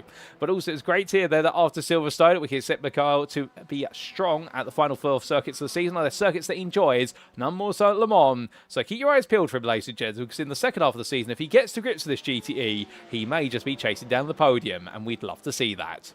But we've got one more interview to go, and indeed, we're staying in the Pro class, but who's it going to be with? We're about to find out.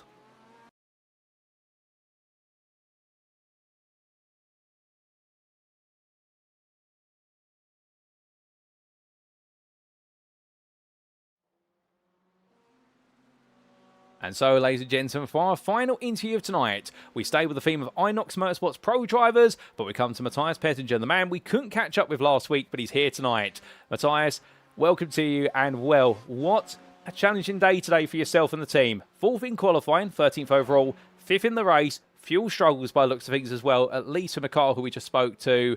How do you feel your day's been? Today's been actually greater than I was expecting. I knew from GTPs earlier last season and races this week that Mexico is going to be a hard track, especially on tires. But the tires were really no problem. I got a quite good pace. I really could easily find the flow, and I was luckily, after starting my drive-through, able to catch up to my teammate Ben and Mike. And luckily, Mike was really helping me out with fuel, so I could push these laps what I needed to close up to him. But sadly, the communication about fuel was quite on one side.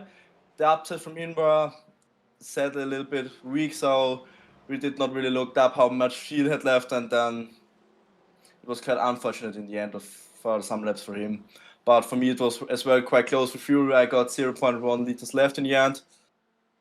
So I don't like it when the fuel gets that empty and that close. Oh, 100%. I mean, that's scary territory when you've got that little fuel left. Just before we talk more about the race, let's talk a little bit about qualifying. A strong lap for yourself. Of course, Angel Adonis in the end took the pole position, and Rene Roster was the only other pro driver to join in the top 10. But then it looked very close. I mean, that 4th place, a strong lap from yourself. It looks like you're getting more and more to grips with this Corvette. Yeah, I get way more feeling with the Corvette, especially the good part is I can play with every little settings like brake bias, and I can now let the Corvette work in a much more in a way like I prefer it, which really let the strength of the Corvette see, and that's the corner exits. It's unbelievable, and the corner exit what you have grips in this car. Well, it's good to hear that you get into grips with the Corvette and starting to understand its strengths. And going into the race then, of course, you mentioned there only moments ago about the drive-through penalty you had to serve. Now, the great thing about the penalty is, I mean, nobody wants a penalty, but you had the option of when you were going to serve it. We saw you serve it towards the end of the opening 10 minutes when all the initial battles had started to calm down. Was that always the plan, or did you do it to help your teammate out? It actually was, now okay, I can come out quite where Ben is, so we can work together, and it was really the gap between me and Ben, because I knew it's gonna take around 20 to 21 seconds. And that was exactly the gap what I had to my mate. It was in the beginning where the plan was go in the first laps or in the last ones, but then I saw the perfect gap, and I thought, when not now? I see. Well, very smart call to do that pit stop, and then that, like you say, brought you to your teammates and you could work together. And then we did see as the race went on, of course, fuel saving became more and more critical for everybody on that no-stop strategy. And only one driver did a one-stop, and then everyone else stayed out there for as long as they could. Only one driver in the end ran out of fuel right towards the end. a very different race from what we're used to. I mean, did you feel it was a race that was perhaps enjoyable, or are you sat there right now thinking, well, were you sat there at the time in the car thinking, I don't want to do fuel saving, I just want to go racing? I mean, I drove that in a GTP. That was the same. You just need to fuel save, then you're gonna win. It's quite easy. I'm used fuel saving a deck track. That's a combination what I do. I have no problem with it. It's even always so fun, especially when people just pulling by, gonna fight, and in the end, in the pit, when they are in the pit, you drive with chill on them by to P1. Fuel saving there is really no problem. I really love to race, and the flow of this track is unbelievable. You need to get used, but when you get used to this track one time, it's so believable, nice to drive. You get everything what I would love in a road course. Oh, fair play. Well, I do love your take on fuel-saving races and also your enjoyment of this Mexico circuit. And, of course, that now completes the first half of our season. And it's been a good season for yourself and the team, but focusing on your performances, I mean, coming out of this round, it does mean now that, as I'm just checking the updated championship standings, they're not been quite updated as of yet, but you're definitely going to be in our top 3, if not potentially leading going into round number 6. Are you happy with your season up to this point? Have the potential to lead. Okay, with that I'm really surprised. Man, very, very happy. The big dream before I started driving was get 1 trophy. That was the big dream. And now in the end, we do the best we can, now with Mike and our help as well, since 2 rounds that we get 2 trophies home. That's not a goal what we work for together as a team. Oh, fair play. Well, again, it's subject to all the points and insurance inquiries, but we definitely believe you are in the top 3, if not leading the pro class. But again, that's doing maths on a bit of paper here in the commentary booth. But looking ahead to round 6 then, Silverstone is next. What is going to be your target at Silverstone? My target is going to be Silverstone. My target is from now on winning with the team. I do everything what I can. I train, I drive, I prepare myself. Sometimes it's working out, sometimes I still not even a chance, like René Rössler, for example, got 5th overall, unbelievable. Oh, true. But to be fair, Angel Donez has got a lot of points to make up on yourself and plenty of rounds still to go. I mean, anything can happen, and we look forward to seeing you chase those wins in the remaining 5 rounds. But just before I do let you go, Matthias, is there anyone you'd like to give a shout out or a mention to? Yeah, to you and your organizer, obviously to my team, as well as to Chris Husky, who is hopefully in the next season gonna officially join our team, and as well to Jan Linz. I'm really sorry for that what happened at Road Atlanta. It should be my careful. It really was kind of me, but I thought we both pushed and did not see the cars in front, and then we got the accident, what gave me the drive-through penalty this round. Oh, fair play. And I'm sure Jan, if he's listening right now or listens later, he'll be very grateful for the public mention there from yourself. And these things happen, to be fair, but it takes a person to own up to it. And well, Matthias, I'm sure you'll definitely have gained a lot of respect from your rival and many drives up and down the field. But also, you've definitely gained the respect from us all here at SimRacing International, because we love your enthusiasm. We love seeing you in the pro class, giving it your all. We'll see you at Silverstone in a week's time. But until then, I hope you have a great rest of your evening. Thanks. You too. I wish you the best. Well, there we are, ladies and gents, for the word of our Inox Motorsport driver, Matthias Pettinger, and what an interview of him. I mean, it really opens up your eyes there, the fact that coming into today, he learned about the no-stop through what was rated GTPs earlier on in the week, but also here at the Mexico Grand Prix circuit for this week and the officials, and realising that the no-stop was definitely a very valid strategy at a circuit he really enjoys, with the flow of this circuit and the fact that no-stopping around here really is an enjoyment factor. It's the thrill of not knowing if everyone's going to make it or not at a circuit that really just has that natural vibe to it. But it was also what was quite telling in his interview as well, when he was talking about the fact where he had decided to use the drive-through penalty. He deployed it as soon as he realised that the time loss was around 21 to 22 seconds, and it would naturally bring him back to his teammate Benjamin Massey and also close to Mikel Evasek, and then they could work together to save the fuel to get to the finish. That is teamwork, and that is a lot of planning going in, and that goes to show you how much Inox Motorsport are thinking about the bigger picture. They're not just thinking about the individual drivers, they are thinking about how can they get all 3 cars into points-paying positions for that Teams Championship trophy, because as he mentioned there, they are going for both. They are going for the drivers' titles in the Pro Class, and they are going for that Teams Championship. And well, they are going to be a team and a set of drivers to be reckoned with all the way through to the end of the season. And intriguing there as well, Chris Susky might be joining them in the future season. I can definitely tell you one thing, if Susky was to join him, I think he'd do very well in the team in the Interclass, although I don't think it's going to happen in this season, to be fair, ladies and gentlemen, but that's always a fault there. But with that, we'll leave our interview there. So having had our 4 interviews, let's give you a quick recap of who we've interviewed today, and indeed, who we've interviewed from which classes. So here were your interviews for tonight, and we had 4 brilliant interviews. Firstly, starting in the Interclass, indeed our only representative of the Interclass today, Pinto Levente, our race winner in the end after taking pole position. He was very happy with that, no doubt about it. Then from that privateer, we made our way to the Pro Class, of which we stayed. Started with Altitude Freedom Esports' Ryan Walker, who talked a little bit about his transition from the Elite to the Pro Class, but also his enjoyment of the circuit, having started from the pit lane and fighting his way forward in his Ford GTE. Then we came to the Inox Motorsport pair of Mikhail Abasek firstly, and then Matthias Pettinger afterwards. And for Mikhail, it was a day today whereby in only his second round of racing and the GTE's getting used to being their captain for GT3 machinery, well, it's all about the brakes, he mentioned there, but he's enjoyed himself. And then we heard from Matthias Pettinger, who was very happy to qualify 4th for the class, a bit gutted in the fact that fuel in the end limited his progress to chase down the podium, but still some good points, and now he's at the forefront of the Pro Championship. It's definitely moving him forward very nicely going into the second half of the season. A huge thank you to all 4 of our drivers for their time in the interview room, and a huge well done to them all for their performances. But with that, ladies and gentlemen, it is now time for us to wrap up.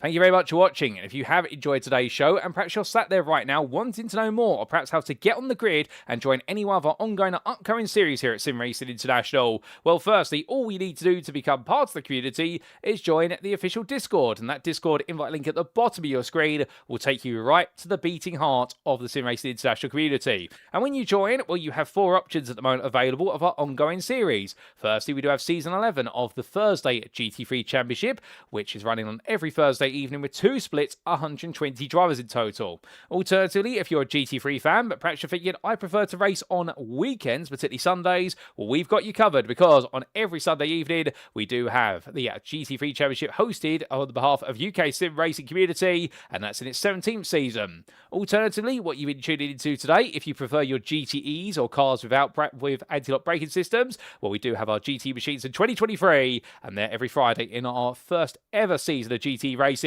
But if you're looking for something a lot more casual, perhaps you're not looking to pay to be on the grid so far, but indeed you just want to get yourself up to speed, particularly if you're a novice or all the way through to an esports professional, we don't mind. We've always got your free to join practice league at SimRacing International, which runs on Tuesdays, Wednesdays and Saturdays. So there's never been a better time to get on the grid with us and join the premier community on iRacing. We'd also like to take a moment to say a big thank you to our series and league sponsors, who do include CarMate, Modern Technology, the GP2 Group, and lastly, but by no means least, Motorsport UK's esports division, and a huge thank you to them for continuing to recognise us here at SimRacing International as a recommended community. We appreciate that recognition, and long may it continue throughout 2026. But with that, ladies and gentlemen, well, where do we go to next? And where we go to next to kick off the second half of the season in a week's time will be to the United Kingdom for the Silverstone Grand Prix circuit. And we'll save the date in the diary, ladies and gentlemen, because in Northamptonshire, it's all going to be about high downforce and who can carry the speed from quarter to quarter quicker than the rest. The date, Friday the 6th of February 2026. You've got to be there to see how it continues. And well, would have been the quick headlines from today. Firstly, in the elite class, Gazex's racing team are back in full force and Mirko Bortolotti has now made it another win. However, the battle is truly on, and with Miguel Leon struggling today, he knows now he's got an impending threat of the Gazex racing team hot on his heels, with Martin Stattmann potentially taking the championship lead. In the pro class, meanwhile, well, it's been up, down and around for so many drivers, but indeed at the very front of that pro class, Angel Adonis right now is leading the way off of 2 back-to-back wins, but he's still got work to do to close down his rivals, particularly the Inox Motorsport pair of Matthias Pettinger and also Benjamin Massey. And in the interclass, well, there's only one name now that leads the way. It's Pinto Levente, and Kevin Smith, despite strategy woes here today, is also showing that he's going to be a driver that's going to keep the Hungarian driver honest all the way through the season. But for GPX's What's Xenon, Andrew Fellows and John Ludbrook, can they get themselves back in gear? All that and more, you'll see the answers to next time out. But until then, we've been SimRacing International. I've been your host and commentator, Paul Walsh. You've been tuning into a Paul Walsh production. And until next time, remember to stay safe, stay well, stay smiling, and most importantly, ladies and gentlemen, remember to stay on track. Good night.